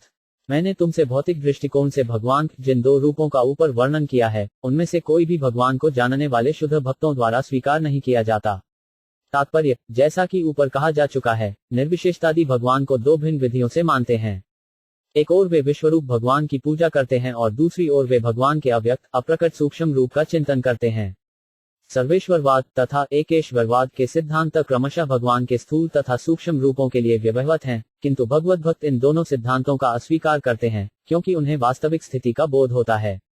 इसका स्पष्ट उल्लेख भगवद्गीता के 11वें अध्याय 11.45 में हुआ है, जहां अर्जुन द्वारा परम भगवान श्री कृष्ण के विश्वरूप का अनुभव अंकित है। अहे पूर्वहृषितोऽस्पि हृद्मा भयं च प्रव्यथितं पनो में तदेव में दर्श देव रूप प्रसीद देवेश जगन्निवास। भगवान के शुद्ध भक्त के रूप में अर्जुन ने इसके पूर्व कभी भी भगवान के विश्वरूप को नहीं देखा था। कर्णतु जब उसने उसे देखा तो उसकी उत्सुकता शांत हो गई, लेकिन वह एक शुद्ध भक्त के रूप में अपने लगाव के कारण भगवान के इस प्रकार के रूप को देखकर प्रसन्न नहीं हुआ। वह भगवान के विराट रूप को देखकर भयभीत हुआ, अतः उसने भगवान से अपना चतुर्भुज नारायण रूप या कृष्ण रूप धारण करने के लिए प्रार्थना की, क्योंकि वह उसी से प्रसन्न हो सकता था। निस्संदेह भगवान अपने को अनेक रूपों में प्रकट करने की परम शक्ति से पूर्ण है, किंतु भक्तजन तो भगवान के धाम त्रिपाद विभूति में शाश्वत दिखाई पड़ने वाले रूप में रुचि रखते हैं। त्रिपाद विभूति धाम में भगवान 2 रूपों में प्रकट होते हैं, चतुर्भुज रूप अथवा 2 भुजाओं वाला रूप। किंतु भौतिक विश्व में उनका जो विश्वरूप प्रकट है, उसमें अनेक भुजाएं होती हैं और अनेक आयाम होते हैं और सभी कुछ असीम आकार के होते हैं। भगवान के शुद्ध भक्त वैकुंठ रूप में नारायण या श्री कृष्ण की पूजा करते हैं। कभी कभी वही वैकुंठ रूप इस भौतिक जगत में उन्हीं की कृपा से श्री राम, श्री कृष्ण, श्री नरसिंहदेव के रूप में प्रकट होते हैं और इसलिए भक्तजन इनकी भी पूजा करते हैं। सामान्यतया भौतिक जगत में जो भौतिक रूप प्रकट होते हैं, वे वैकुंठ लोक में नहीं पाए जाते, अतः शुद्ध भक्त इन रूपों को नहीं मानते। भक्तजन प्रारंभ से ही वैकुंठ लोक में स्थित भगवान के शाश्वत रूपों को पूजते आ रहे हैं। अभक्त निर्विशेषादि भगवान के भौतिक रूपों की कल्पना करते हैं और अंततः भगवान की निर्विशेष ब्रह्मज्योति में लीन होते हैं, किंतु भगवान के भक्त तो प्रारंभिक तथा मुक्ति की अवस्था इन दोनों ही स्थितियों में सदैव पूजा करने वाले हैं। शुद्ध भक्त की पूजा कभी रुकती नहीं, किंतु निर्विशेषवादी की पूजा ब्रह्मज्योति में उसके लीन होने पर और मुक्ति मिलने पर रुक जाती है। इसीलिए शुद्ध भक्तों को विपश्चित अर्थात विद्वान कहा गया है, जिन्हें भगवान का पूरा ज्ञान रहता है। सवाच्य वाचकतया भगवान ब्रह्म रूप धोक नाम रूप क्रिया धते से कर्माकर्म कह पर 36 शब्दार्थ। अपने दिव्य नाम, गुण, लीलाओं, परिवेश तथा विभिन्नताओं के कारण भगवान अपने आप को दिव्य रूप में प्रकट करते हैं। यद्यपि इन समस्त कार्यकलापों का उन पर कोई प्रभाव नहीं पड़ता, किंतु वे व्यस्त से प्रतीत होते हैं। तात्पर्य, जब भी भौतिक सृष्टि करने की आवश्यकता होती है, तो श्री भगवान सृष्टि, पालन तथा संहार के लिए इस संसार में विविध रूप धारण करते हैं। मनुष्य को इतना बुद्धिमान तो होना ही चाहिए कि वह उनकी लीलाओं को सही सही जान सके और यह न सोच बैठे कि वे भौतिक प्रकृति द्वारा निर्मित सांसारिक रूप धारण करके इस जगत में अवतरित होते हैं। भौतिक प्रकृति से गृहीत कोई भी रूप इस संसार में किए गए प्रत्येक कार्य से अनुराग रखता है। जो अधजीव किसी कार्य के प्रयोजन से भौतिक रूप ग्रहण करता है उस पर भौतिक नियम लागू होते हैं। किंतु इस श्लोक में स्पष्ट कहा गया है कि यद्यपि भगवान के रूप तथा कार्य बद्धजीव जैसे होते हैं, किंतु वे अलौकिक होते हैं और बद्धजीव के लिए असंभव होते हैं। वे पूर्ण पुरुषोत्तम भगवान ऐसे कार्यों से सदैव अप्रभावित रहते हैं। भगवद्गीता 4.14 में भगवान कहते हैं, न मां कर्याणि लिम्पन्ति न मे कर्मफले स्पृद्या यति मां योऽधिजानाति कर्मभिन्न स बध्यते। भगवान कभी न तो उन कर्मों द्वारा बंधते हैं जिन्हें वे अपने विभिन्न अवतारों के द्वारा संपन्न करते हैं, न ही उन्हें सकौम कर्म द्वारा सफलता प्राप्त करने की आकांक्षा रहती है। भगवान धन, बल, यश, सौंदर्य, ज्ञान तथा त्याग को विविध शक्तियों से पूरित हैं, अतः बद्धजीव के समान उन्हें परिश्रम करने की कोई आवश्यकता नहीं पड़ती। अतः ऐसा बुद्धिमान पुरुष जो भगवान के दिव्य कार्यों तथा बद्धजीवों के कार्यों में भेद कर सकता है, वह भी कर्मफल में नहीं बंधता। ब्रह्मा, विष्णु तथा शिव के रूप में भगवान प्रकृति के त्रिगुणों का संचालन करने वाले हैं। विष्णु से ब्रह्मा और ब्रह्मा से शिव उत्पन्न हैं। कभी कभी ब्रह्मा विष्णु के पृथक अंश होते हैं, तो कभी ब्रह्मा स्वयं विष्णु होते हैं। इस प्रकार ब्रह्मा ब्रह्मांड भर की समस्त योनियों को उत्पन्न करते हैं, जिसका अर्थ होता है कि भगवान संपूर्ण सृष्टि को या तो स्वयं उत्पन्न करते हैं या फिर अपने अधिकतर सहायक के माध्यम से करते हैं। प्रजापत्तानीशीनंत पमितनरी गुणानंत प सिद्धचारण गंधवान विद्याध्वासुर गुहाकांत 37 किन्नर अप्सरसो मात्र राक्ष पिशाचांश प्रेत भूत विनायकान 38 कृष्मांडोन्माद वेटलान यातोधानान ग्रहानपि खगापुष्मुंड्री वक्षान गिरशाश सरीसुपान 39 द्विविधाश्चतुर्विधा येन्य जलस्थल न भौकस कुशला कुशला मिश्रा कर्मणा गत्यस्त्विमा 40 शब्दार्थ। हे राजन, मुझसे ये जान लो कि सभी जीवात्माएं अपने विपत्त कर्मों के अनुसार परमेश्वर द्वारा उत्पन्न किए जाते हैं। इसमें ब्रह्मा तथा उनके दक्ष जैसे पुत्र, वैवस्वत मनु जैसे सामयिक प्रधान, इंद्र, चंद्र तथा वरुण जैसे देवता, भृगु, व्यास, वशिष्ठ जैसे महर्षि, पितुलोक तथा सिद्धलोक के वासी, चारण, गंधर्व, विद्याधर, असुर, यक्ष, किन्नर तथा देवदूत, नाग, बंदर जैसे किमपुरुष, मनुष्य, मातुलोक के वासी, असुर, पिशाचिन, भूत प्रेत, उन्मादी, शुभ अशुभ नक्षत्र, विनायक, जंगली पशु, पक्षी, घरेलू पशु, सरीसृप, पर्वत, जड़ तथा चेतन जीव, जरायुज, अज, स्वेदज तथा उद्भिज जीव तथा अन्य समस्त जल, स्थल या आकाश के सुखी, दुखी अथवा मिश्रित सुखी दुखी जीव सम्मिलित हैं। ये सभी अपने पूर्व कर्मों के अनुसार परमेश्वर द्वारा सृजित होते हैं। तात्पर्य, इस सूची में जीवात्माओं की विविध किस्में बताई गई हैं। सर्वोच्च लोक से लेकर ब्रह्मांड के निम्नतम लोक के सारे जीवों को विभिन्न योनियां सर्वशक्तिमान पिता विष्णु द्वारा उत्पन्न की गई हैं। अतः कोई भी पूर्ण पुरुषोत्तम भगवान से स्वतंत्र नहीं है। इसीलिए भगवान ने भगवद्गीता 14.4 में निम्नलिखित श्लोक में सभी जीवात्माओं को अपनी संतति कहा है। सर्वयोनिषु कौन्तेय यूर्त्या समध भक्तिया वाया ब्रह्म महदयोनिरः बीजप्रद। पिता प्रकृति की तुलना माता से की गई है। यद्यपि प्रत्येक जीव अपनी मां से उत्पन्न होता देखा जाता है, किंतु सत्य तो यह है कि ऐसे जन्म का वास्तव का कारण माता नहीं है। जन्म का वास्तविक कारण पिता होता है। पिता के वीर्य के बिना शिशु को माता जन्म नहीं दे सकती। अतः असंख्य ब्रह्मांडों में विभिन्न योनियों तथा स्थितियों में सभी जीव शक्तिमान पिता परमेश्वर के बीच से उत्पन्न होते हैं। केवल अल्पज्ञानी ही इन्हें भौतिक प्रकृति से जन्मा हुआ मानते हैं। परमेश्वर की बहिरंगा शक्ति के वशीभूत होकर ब्रह्मा से लेकर एक शुद्ध चींटी तक सारे जीव अपने पूर्व कर्मों के अनुसार विभिन्न शरीर धारण करते हैं।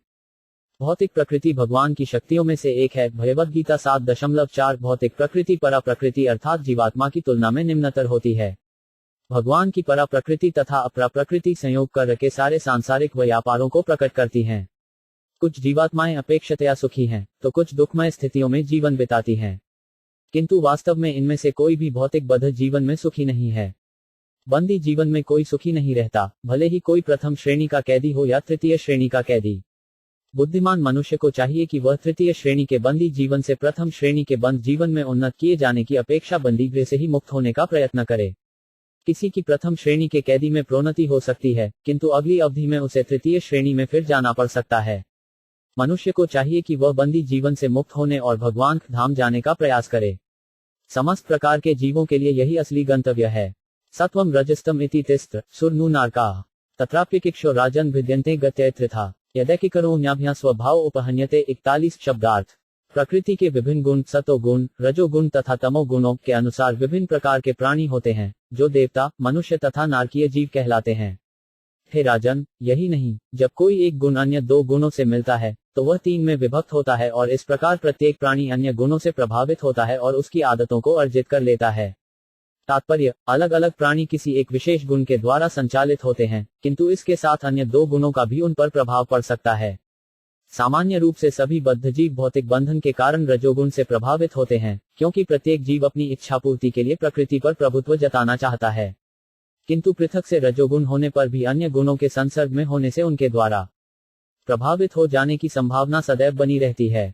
यदि कोई अच्छी संगति करता है तो वह सतोगुणी हो सकता है और यदि कुसंगति करता है तो तमोगुणी बन सकता है। लेकिन कुछ भी एक ही तरह से नहीं घटता है। मनुष्य अच्छी या बुरी संगति से अपना स्वभाव बदल सकता है, अतः अच्छे तथा बुरे में भेद कर सकने के लिए बुद्धिमान होना आवश्यक है। सर्वोत्तम संगति तो भगवान के भक्तों की सेवा होती है और उस संगति से मनुष्य भगवान के शुद्ध भक्तों की कृपा से सर्वाधिक योग्य व्यक्ति बन सकता है। जैसा कि हम श्री नारद मुनि के जीवन में देख चुके हैं, वे केवल शुद्ध भगवत भक्तों की संगति से सर्वाधिक योग्य बन सके। वे जन्म से एक दासी के पुत्र थे, वे अपने पिता तक को नहीं जानते थे और न उनमें न्यूनतम शैक्षिक योग्यता ही थी, किंतु केवल भक्तों की संगति करने तथा उनका ही बचा खुचा खाना खाने से उनमें उत्तरोत्तर भक्तों के दिव्य गुण आते गए। ऐसी संगति करने के कारण उनमें भगवान की दिव्य महिमा को सुनने और कीर्तन करने की प्रवृत्ति उभरती गई और चूंकि भगवान की महिमा भगवान से अभिन्न है, अतः शब्दोच्चारण कीर्तन के कारण उन्हें भगवान की प्रत्यक्ष संगति प्राप्त हो सकी। इसी तरह अजामिल का भी जीवन छठे स्कंध में है, जो एक ब्राह्मण का पुत्र था और जिसे ब्राह्मण के कर्तव्यों के पालन की समुचित शिक्षा दी गई थी, किंतु इतने पर भी वेश्या के कुसंग ने उसे चंडाल अर्थात मानव जाति की सबसे अधम स्थिति पर पहुंचा दिया। अतः मुक्तिद्वार खोलने के लिए भागवत सदैव महत् संगति की शिक्षा देता है। ऐसे पुरुषों की संगति करना जो इस भौतिक संसार पर अधिकार जताना चाहते हैं, नरक के घोर अंधकार पूर्ण भाग में प्रवेश करना होता है। मनुष्य को चाहिए कि महापुरुष की संगति द्वारा अपने को ऊपर उठाए। जीवन सिद्धि का यही मार्ग है। स एवेदम जगधाता भगवान धर्म रूप धूक पुष्णाति स्थापयन विश्व तिरड्न सुराइभिः 42 शब्दार्थ। वे भगवान ब्रह्मांड में सबके पालक रूप में सृष्टि की स्थापना करके विभिन्न अवतारों में प्रकट होते हैं और मनुष्यों, अमानवों तथा देवताओं में से समस्त बद्ध जीवों का उद्धार करते हैं।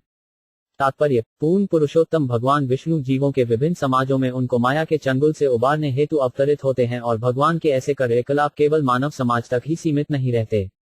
वे एक मछली, शुकर, वृक्ष तथा अन्य अनेक रूपों में अवतरित होते हैं, किंतु अल्पज्ञानी पुरुष भगवान को न जानने के कारण उनका उपहास करते हैं, चाहे वे मानव समाज में मनुष्य रूप में ही क्यों न हो। अतः भगवान भगवद्गीता 9.11 में कहते हैं, अवजानी मां युधा मानऋषि तनुमाश्रितम पर भावम जानंतो मम धृतमहेश्वरम। जैसा कि हम पिछले श्लोकों में बता चुके हैं, निष्कर्ष यह निकलता है कि भगवान कभी भी भौतिक सृष्टि को उत्पत्ति नहीं होते। उनकी दिव्य स्थिति सदैव अपरिवर्तित रहती है। वे ज्ञान तथा आनंद के शाश्वत रूप हैं और अपनी विभिन्न शक्तियों द्वारा अपनी सर्वशक्तिमय इच्छा की पूर्ति करते हैं। इस प्रकार वे अपने किसी कार्य के फल को नहीं भोगते। वे कार्य कारण के ऐसी सभी अवधारणाओं से परे हैं। यदि वे जगत में दिखते भी हैं, तो ये प्रदर्शन केवल अंतरंगा शक्तियों का होता है, क्योंकि जे इस भौतिक जगत की अच्छी बुरी अवधारणाओं से ऊपर हैं। इस जगत में मछली या शुक को मनुष्य से निम्न माना जा सकता है, किंतु जब भगवान मछली या शुक रूप में प्रकट होते हैं, तो वे भौतिक दृष्टि से इनमें से एक भी नहीं होते। यह उनकी अहेतुकी कृपा है कि वे प्रत्येक समाज तथा योनि में प्रकट होते हैं, किंतु उन्हें उनमें से एक कभी नहीं माना जा सकता। भौतिक संसार की अवधारणाएं जैसे अच्छे तथा बुरे, निम्न तथा उच्च, महत्वपूर्ण तथा नगण्य जैसी धारणाएं भौतिक शक्ति के अनुमान होते हैं और परमेश्वर ऐसी सभी अवधारणाओं से परे होते हैं। परम भावम शब्द अर्थात दिव्य स्वभाव की तुलना कभी भी भौतिक धारणा से नहीं हो सकती। मनुष्य को यह नहीं भूलना चाहिए कि भगवान की शक्तियां सदैव एक सी रहती हैं, कभी घटती नहीं, क्योंकि भगवान निम्न पशुओं का रूप धारण करते रहते हैं। श्री राम, श्री कृष्ण तथा मछली, शुक्र रूप में उनके अवतारों में कोई अंतर नहीं होता। वे सर्वव्यापी होने के साथ ही साथ किसी एक तथा प्रत्येक स्थान में अंतर्यामी हैं। किंतु अल्पज्ञानी मनुष्य भगवान के परथावम के अभाव में यह नहीं समझ पाते कि भगवान ने किस प्रकार मछली या मनुष्य का रूप धारण किया होगा। हर व्यक्ति अपने ज्ञान के मानदंड के अनुसार प्रत्येक वस्तु की तुलना करता है, जैसे कोई कूपमंडूक समुद्र को कुएं के समान समझता है। क्रीपमंडूक कभी समुद्र के विषय में सोच भी नहीं पाता और जब ऐसे मंडूक को समुद्र की विशालता का पता चलता है, तो उसकी बुद्धि में यही सोचता है कि समुद्र कृप से थोड़ा ही बड़ा है। इस तरह जो ईश्वर के दिव्य विज्ञान को नहीं जानता, वह मुश्किल से समझ पाता है कि भगवान विष्णु किस प्रकार जीवों के प्रत्येक समाज में समान रूप से प्रकट हो सकते हैं। तत् कालाग्नि रुद्रात्मा यत्सुष्ठमिदमात्मन सन्नियच्छति तत्काले घनानी कमिवानल। 43 शब्दार्थ। तत्पश्चात युग के अंत में भगवान स्वयं संहारकर्ता रुद्र रूप में संपूर्ण सृष्टि का उसी तरह संहार करेंगे जिस प्रकार वायु बादलों को हटा देती है। तात्पर्य, इस सृष्टि को उपमा उचित रूप से बादलों से दी गई है। बादल आकाश में उत्पन्न किए जाते हैं या स्थित रहते हैं और जब उन्हें अस्त व्यस्त किया जाता है तो वे उसी आकाश में अनदिखे रहते हैं। इसी प्रकार यह सारी सृष्टि पूर्ण पुरुषोत्तम भगवान द्वारा अपने ब्रह्मा रूप में रची जाती है। उन्हीं के द्वारा विष्णु रूप में पालित होती है और यथासमय रुद्र रूप में विनष्ट कर दी जाती है। भगवद गीता 8.19-20 में ये सृष्टि, इसका पालन तथा संहार अच्छे ढंग से व्याख्यायित हुए हैं। भूतग्राम स अवय धूतवा धृत्वा प्रलियते 5 वश पाठ प्रभवते रागमे परस्तस्पातु भावो 5 न्यो 5 वयक्तो 5 व्यक्तात्स्नविन। यह सर्वेषट भूतेषु नश्यत्यु न विनश्यति। इस जगत का स्वभाव है कि पहले अच्छे ढंग से इसकी उत्पत्ति होती है, फिर यह अच्छी तरह विकसित होता है और अनेक वर्षों तक बड़े से बड़े गणितज्ञ की गणना से परे स्थित रहता है और फिर ब्रह्मा की रात्रि के समय बिना किसी अवरोध के इसका पुनः विनष्ट हो जाता है। ब्रह्मा की रात्रि के बीतने पर सृष्टि रूप में ये पुनः प्रकट होकर पुनः पालन तथा संहार के चक्र से होकर गुजरता है। जो मूर्ख बद्ध जीव इस क्षणिक संसार को स्थायी मानता है उसे ये बुद्धिपूर्वक सीखना चाहिए कि ऐसी सृष्टि तथा विनाश क्यों घटित होते हैं। भौतिक जगत के सकौम कर्मी परमेश्वर के भौतिक कारकों द्वारा प्रदत्त भौतिक पदार्थों तथा शक्ति से बड़े बड़े उद्योग, बड़े बड़े घराने, बड़े बड़े साम्राज्य तथा अन्य बड़ी बड़ी चीजें उत्पन्न करने के लिए अत्यंत उत्सुक रहते हैं। बद्ध जीव इन साधनों से तथा मूल्यवान शक्ति से उत्पत्ति करके अपनी सनक तो पूरी कर लेता है, किंतु इच्छा न होते हुए उसे इन सारी वस्तुओं को छोड़ करके बार बार इसी तरह उत्पत्ति करने के लिए जीवन के दूसरे पहलू में प्रविष्ट होना पड़ता है। ऐसे मूर्ख बद्ध जीवों को जो इस क्षणिक संसार में अपनी शक्ति का अपव्यय करते हैं, भगवान आशान्वित करने के लिए सूचित करते हैं कि एक अन्य प्रकृति भी है जो बार बार सृष्टि या विनष्ट हुए बिना शाश्वत है और बद्ध जीव ये समझ सकता है कि वह क्या करे और शक्ति का किस प्रकार सदुपयोग करे। परम इच्छा से यथासमय निश्चित रूप से नष्ट होने वाले पदार्थ में अपनी शक्ति को नष्ट करने के बजाय बद्ध जीव को चाहिए कि इस शक्ति को भगवान को भक्ति में लगाए, जिससे वह अन्य शाश्वत प्रकृति में जा सके जहां न जन्म है, न मृत्यु, न सृष्टि है और न प्रलय, वरन वहां ज्ञान से परिपूर्ण और असीमित आनंद भरा शाश्वत जीवन है। इस प्रकार इस नश्वर जगत की सृष्टि और विनाश बद्ध जीव को, जो क्षणिक वस्तुओं के प्रति आसक्त रहता है, सचेत करने के लिए ही होता है। इसका उद्देश्य बद्ध जीव को आत्म साक्षात्कार का अवसर प्रदान करना है, न कि इंद्रिय तृप्ति का जो सभी सकौम कर्मियों का मूल लक्ष्य होता है। इत्थंभावन कथितो भगवान भगवत्तम न्यथंभावन ही पर दृष्टमर्हंति सूर्य 44 शब्दार्थ बड़े बड़े तत्वज्ञानी पूर्ण पुरुषोत्तम भगवान के कार्यकलापों का ऐसा ही वर्णन करते हैं, किंतु शुद्ध भक्त भावातीत दशा में ऐसे रूपों से भी बढ़कर महिमा में वस्तुएं देखने के अधिकारी होते हैं। तात्पर्य, भगवान केवल अपनी विविध शक्तियों से उत्पन्न भौतिक संसार के ही तथा संहारक नहीं है, वे मात्र सृष्टा तथा संहारक से बढ़कर हैं, कईयों की उनका एक आनंद रूप भी है। भगवान का यह आनंद रूप केवल शुद्ध भक्तों के लिए गम्य है, अन्यों के द्वारा नहीं। निर्विशेषतादि भगवान के सर्वव्यापी प्रभाव को समझकर ही तुष्ट हो जाता है, ये ब्रह्म साक्षात्कार कहलाता है। निर्विशेषवादी से भी बड़ा वह योगी है जो भगवान को उनके अंश रूप परमात्मा के रूप में अपने हृदय में स्थित देखता है। किंतु ऐसे शुद्ध भक्त भी हैं जो प्रेमाभक्ति के आदन प्रदान से भगवान की आनंद शक्ति में हिस्सा बंटाते हैं। भगवान अपने शाश्वत धाम वैकुंठ लोक में सदैव अपने पार्षदों के साथ रहते हैं और अपने भक्तों की विभिन्न दिव्य रसों में की गई दिव्य प्रेममयी सेवा का आनंद उठाते हैं। इस प्रकार सृष्टि के प्राकट्य की अवधि में शुद्ध भक्त भगवान की भक्तिमय सेवा का अभ्यास करते हैं और वे अपने को भगवान के धाम जाने के लिए योग्य बनाकर पूरा लाभ उठाते हैं। भगवद गीता 18.50 में इसकी पुष्टि यों हुई है, भक्त्या माभिजानाति यावान्यश्वस्यपि तत्वतः ततो मां तत्वतो ज्ञात्वा विशते। तदनंतरम शुद्ध भक्तिमय सेवा के विकास से ही भगवान के वास्तविक रूप को जाना जा सकता है और इस प्रकार उनकी प्रामाणिक सेवा में प्रशिक्षित हुआ जा सकता है और अन्याय रूपों में भगवान की प्रत्यक्ष संगति में पहुंचा जा सकता। भगवान की सर्वोच्च संगति गोलोक वृंदावन लोक में संभव है, जहां भगवान श्री कृष्ण गोपियों तथा अपनी चहेती सुरभि गायों के साथ रमण करते हैं। ब्रह्म संहिता में श्री कृष्ण की इस दिव्य भूमि का वर्णन आया है, जिसे भगवान श्री चैतन्य इस विषय का अत्यंत प्रामाणिक साहित्य मानते हैं।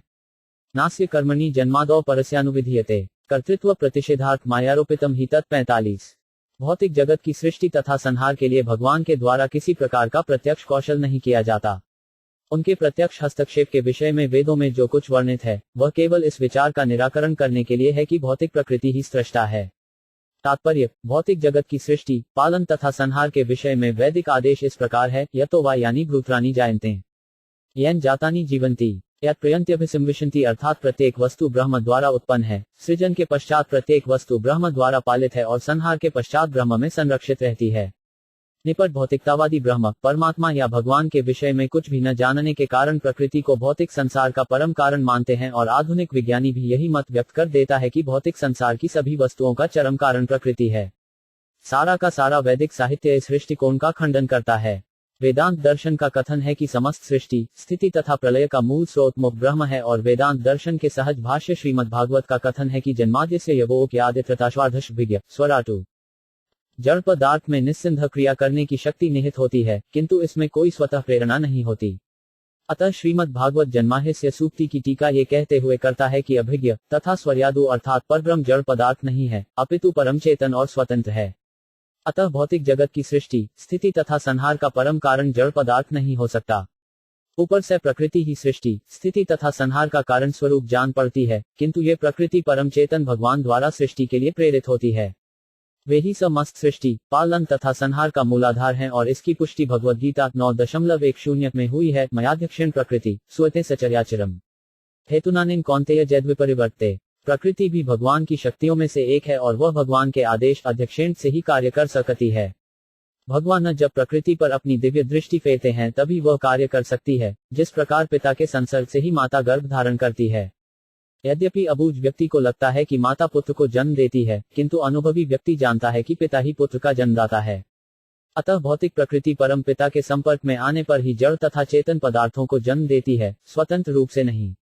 प्रकृति को ही सृष्टि पालन तथा संहार का कारण मानना बकरी के गले में लटकते मांसल तोथड़ों को स्तन मानने का तर्क जैसा है। श्री कृष्णदास कविराज गोस्वामी ने श्री चैतन्य चरितामृत में अजागलिस्तन तर्क की व्याख्या इस प्रकार की है। इसका उल्लेख कृष्ण कृपामूर्ति श्री श्रीमद् भक्ति सिद्धांत सरस्वती गोस्वामी महाराज ने किया है। प्रकृति भौतिक कारण के रूप में प्रधान कहलाती है और सक्षम कारण के रूप में माया कहलाती है, किंतु चूंकि यह जड़ पदार्थ है अतः ये सृष्टि का परोक्ष कारण नहीं है। कविराज गोस्वामी इसे इस प्रकार कहते हैं। अतएव कृष्ण मूल जयत कारण प्रकृति कारण यह छे अजागलिस्तन चैतन्यचारी आदि 5.61 चूंकि कारणान्वशाय विष्णु श्री कृष्ण के अंश हैं, अतः वे ही पदार्थ को गतिशील होने के लिए विद्युत शक्ति प्रदान करते हैं।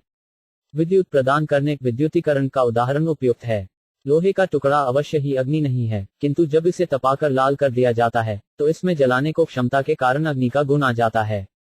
पदार्थ की तुलना लोहे के खंड से की जाती है, और यह विष्णु की परम चेतना की चितवन से या यकति से विद्युतमय या लाल अंगारा हो जाता है।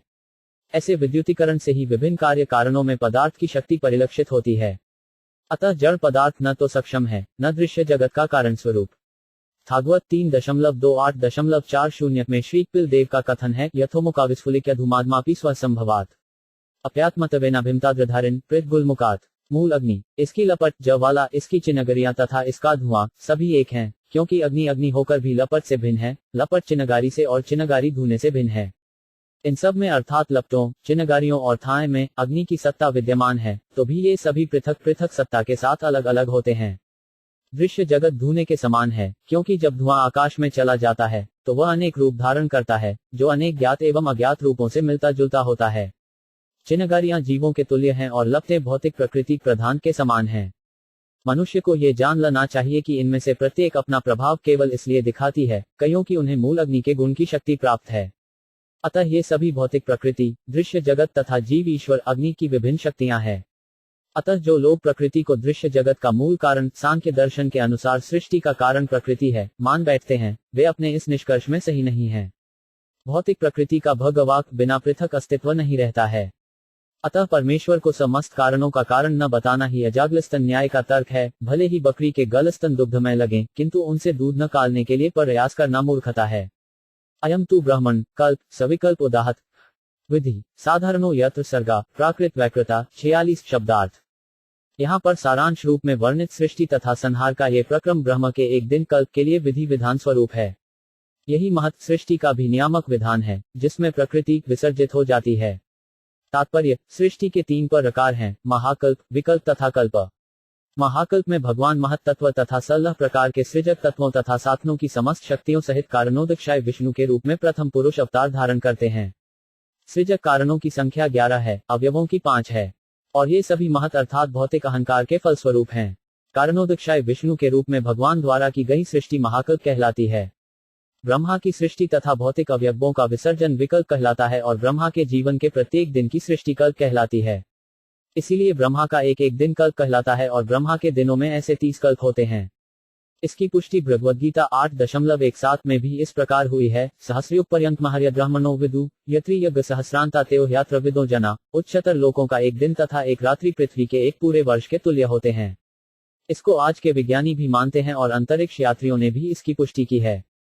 इसी तरह और उच्चतर लोकों में दिन रात्रि की अवधि स्वर्गलोकों से दीर्घतर होती है। चारों युगों की गणना स्वर्गिक पंचांगों के आधार पर की जाती है। इस प्रकार इनका काल स्वर्गलोकों को परिभाषा में 12,000 वर्ष है। ये दिव्य युग कहलाता है। ऐसे 1000 दिव्य युग ब्रह्मा के एक दिन के तुल्य होते हैं।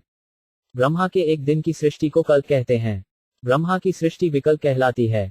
जब महाविष्णु की श्वास से विकल्प संभव होते हैं तो यह महाकल्प कहलाता है। इस प्रकार महाकल्प, विकल्प तथा कल्प का नियमित चक्र चलता रहता है। इसके संबंध में महाराज परीक्षित द्वारा पूछे गए प्रश्नों के जो उत्तर शुकदेव गोस्वामी ने दिए वे स्कंद पुराण के प्रभास खंड में दिए गए हैं और वे इस प्रकार हैं। प्रथम, श्वेतकल्पश्च द्वितीयो नीललोहित वामदेववृत्तियस्तु ततो याथांतरोपरु रौरव पश्यम प्रोक्त षष्ठ प्राणजति स्प्रेत सप्तमोद बहत्कल्प कंदर्पोपष्टम उच्यते सद्योद नवमः कल्प ईशानो दशम स्पृत ध्यान एकासः प्रोक्तास्था सारस्वतोपर त्रयोदश उदांस्तु गरुडो चतुर्दशः कौम पंचदशो ज्ञेयः पौर्णमासी प्रजाप्ते बोधशो नारसिंगस्तु समाधिस्तु ततोपर आस्नेयो विष्णुज सौर सोयकल्प ततो 5 पर द्रविंशो भावन प्रोक्त सुप्पानिति चाप्रा वैकुंठ शाटिपतद्वलिकल्पत्वपोर 5 सप्तविशोषत वयजो गौरीकल्पत्थाप महेश्वरस्तथा प्रोक्त श्रीपुरों यत्र बातित पत्रिकल्पत्था चाते यव कोदा ब्रह्मण स्वरिता। इस प्रकार ब्रह्मा के 30 कल्प ये हैं। 1 श्वेतकल्प, 2 नीललोहित, 3 वामदेव, 4 गाथांतर, 5 रौरव, 6 प्राण, 7 बृहत कल्प, 8 कंदर्प, 9 सद्योंत, 10 ईशान, 11 ध्यान, 12 सारस्वत, 13 उदान, 14 गरुड़, 15 कौर्म, 16 नारसिंह, 17 समाधि, 18 आग्नेय, 19 विष्णुज, 20 सौर, 21 सोमकल्प, 22 भावन, 23 सुपुम, 24 वैकुंठ, 20 अर्चिश, 26 बलिकल्प, 27 वैराज, 28 गौरीकल्प, 29 माहेश्वर, 30 पैतृकल्प। ये 30 ब्रह्मा के दिन हैं और उन्हें महीनों से लेकर लगातार 100 वर्षों तक रहना होता है। अतः हम अनुमान लगा सकते हैं कि केवल कल्पों में कितनी सृष्टियां होती होंगी। इसके बाद विकल्प होते हैं जिनकी उत्पत्ति महाविष्णु की श्वास से होती है, जैसा कि ब्रह्म संहिता में कहा गया है। यह स्वेकनिष्वधावलंब जीवनति लोकविलजा जगन्नाथा। सारे ब्रह्मा महाविष्णु के निश्चरवास अवधि के दौरान ही जीवित रहते हैं। अतः विष्णु के श्वास निश्चास महाकल्प हैं। ये सब पूर्ण पुरुषोत्तम भगवान के ही कारण हैं, क्योंकि उनके अतिरिक्त सारी सृष्टियों का अन्य कोई स्वामी नहीं है। परिमाण च काल से कल्प लक्षण विग्रहम यथा पुरस्ताद व्याख्यास्य पाद्यम कल्पमथो शूनु 47 शब्दार्थ। हे राजनु, आगे चलकर मैं काल के स्थूल तथा सूक्ष्म रूपों की माप का उनके विशिष्ट लक्षणों सहित वर्णन करूंगा, किंतु इस समय मैं तुमसे पाद्या कल्प के विषय में कहना चाहता हूँ। तात्पर्य, ब्रह्मा के कल्प को वर्तमान अवधि के कल्प अथवा श्वेतवय कल्प कहलाती है, क्योंकि जब विष्णु के उदर से निकले हुए कमल पद्म से ब्रह्मा उत्पन्न हुए तो उस समय भगवान वराह के रूप में अवतरित हुए थे। इसीलिए वराह कल्प को ब्राह्मिकल्प भी कहते हैं और भागवत के प्रथम भाष्यकार स्वामी श्रीधर का अनुसरण करते हुए जीव गोस्वामी तथा विश्वनाथ चक्रवर्ती ठाकुर जैसे आचार्यों ने इसकी पुष्टि की है। अतः ब्रह्मा के वराह कल्प तथा पाद्यकल्प में कोई विरोधाभास नहीं है। झौवक उवाच यदाह नो भवान सूत शक्ता भागवतोत्तम चचार तीर्थानी भुवस्तिकत्वा बंधून सुदुस्त्यजान 48 शब्दार्थ। सृष्टि के विषय में ये सब सुनने के बाद शौनक ऋषि ने सूत गोस्वामी से विदुर के विषय में पूछा, क्योंकि सूत गोस्वामी ने पहले ही उन्हें बता रखा था कि विदुर ने किस प्रकार अपने उन परिजनों को छोड़कर गृह त्याग किया था जिनको छोड़ पाना बहुत दुष्कर होता है। तात्पर्य, शौनक आदि ऋषि विदुर के विषय में जानने के लिए अत्यंत उत्सुक थे, जिनकी भेंट विश्व के तीर्थ स्थलों की यात्रा करते समय मैत्रेय ऋषि से हुई। शतु कौशार्वैस्य संवादों 5 ध्यात्म संश्रिता यद्वा स भगवांस्तस्मै पृष्ठस्तत्वमुवाच 49 ब्रीहि न सदिदं सौम्य विदिस्य विचेष्टितम् बंधु त्याग निमित्त च यथैवागत्वा पुनः 50 शब्दार्थ। शौनक ऋषि ने कहा, आप हमें बताएं कि विदुर तथा मैत्रेय के बीच अध्यात्म पर चर्चा हुई, विदुर ने क्या पूछा और मैत्रेय ने क्या उत्तर दिया था। कृपा करके हमें ये भी बताएं कि विदुर ने अपने कुटुंबियों को कयों छोड़ा था और वे पुनः घर कयों लौट आए। तीर्थस्थानों की यात्रा के समय उन्होंने जो कार्य किए उन्हें भी बतलाएं। तात्पर्य, श्री सूत गोस्वामी संसार की सृष्टि तथा संहार की कथाएं सुना रहे थे, किंतु ऐसा प्रतीत होता है कि शौनक आदि ऋषि अध्यात्म विषयों को, जो भौतिक विषयों से ऊंचे स्तर पर हैं, सुनने के लिए अधिक इच्छुक थे। मनुष्यों की 2 श्रेणी होती हैं, एक तो वे जो स्थूल देह तथा भौतिक संसार में अधिक लिप्त रहते हैं और दूसरे वे जो उच्च स्तर पर रहने के कारण दिव्य ज्ञान के प्रति अधिक उत्सुक होते हैं। श्रीमद् भागवत प्रत्येक व्यक्ति के लिए, चाहे वह भौतिकतावादी हो अथवा गुणातीतवादी अध्यात्मवादी हो, सुविधा प्रदान करने वाला है। लोग भाईवत से भौतिक जगत में तथा दिव्य जगत में भगवान के महिमामंडित कार्यकलापों को सुनकर समान लाभ उठा सकते हैं। भौतिकतावादी भौतिक नियमों एवं उनकी कार्यविधि में अधिक रुचि रखते हैं। वे भौतिक चकाचौंध में आश्चर्य देखते हैं। कभी कभी इसी चकाचौंध में वे भगवान की महिमा को भूल जाते हैं। उन्हें ये जान लेना चाहिए कि सारे भौतिक कार्यकलाप तथा आश्चर्य भगवान द्वारा ही प्रेरित हैं। उद्यान में गुलाब का फूल धीरे धीरे विकसित होकर रूप रंग ग्रहण करके सुंदर तथा सुरभित बनता है। वह किसी अंधाधुंध भौतिक नियम के अधीन होकर ऐसा नहीं करता, यद्यपि प्रतीत ऐसा ही होता है। इस भौतिक नियम के पीछे परमेश्वर की पूर्ण चेतना का निर्देशन होता है, अन्यथा वस्तुएं इतना नियमित रूप धारण नहीं कर सकती। कलाकार संपूर्ण मनोयोग और कलात्मक अनुभूति से गुलाब का चित्र बनाता है, किंतु तो भी वह असली गुलाब की तरह पूर्ण नहीं होता। यदि यह सत्य है, तो हम ये किस तरह कह सकते हैं कि असली गुलाब ने बिना बुद्धि के ऐसा सनगर रूप प्राप्त किया? अल्पज्ञता के कारण ही इस निष्कर्ष पर पहुंचा जाता है।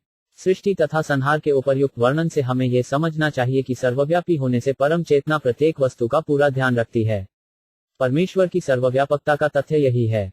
निपट भौतिकतावादियों से भी बढ़कर मूर्ख व्यक्ति अपने को गुणातीतवादी अध्यात्मवादी कहते हैं और अपने में सर्वव्यापी चेतना पाए जाने का दावा तो करते हैं, किंतु कोई प्रमाण प्रस्तुत नहीं करते। ऐसे मूर्ख व्यक्तियों को यह भी पता नहीं चल पाता कि दीवाल के उस ओर क्या हो रहा है। फिर भी वे परम पुरुष की सर्वव्यापी चेतना से अपने को समन्वित होने का झूठा गर्व करते हैं। ऐसे लोगों के लिए भी श्रीमद् भागवत का सुनना सहायक बनता है। इससे उनकी आंखें खुल जाएंगी और उन्हें पता चलेगा कि परम चेतना का दावा करने से ही कोई परम भावना से भावित नहीं हो जाता। इस भौतिक संसार में उन्हें प्रमाण देना होता है कि उन्हें ऐसी परम चेतना प्राप्त है। किंतु नैमिषारण्य के ऋषि कोरे भौतिकतावादियों तथा झूठे अध्यात्मवादियों से ऊपर थे, अतः वे अधिकारी व्यक्तियों से दिव्य विषयों की वास्तविक सत्यता जानने के लिए सदैव इच्छुक थे। सूत उवाच राज्ञा परीक्षिता पृष्ठों यद्वोचन महासुनीय तत्थोभिधास्थे शृणुत राज प्रज्ञानुसार 51 शब्दार्थ।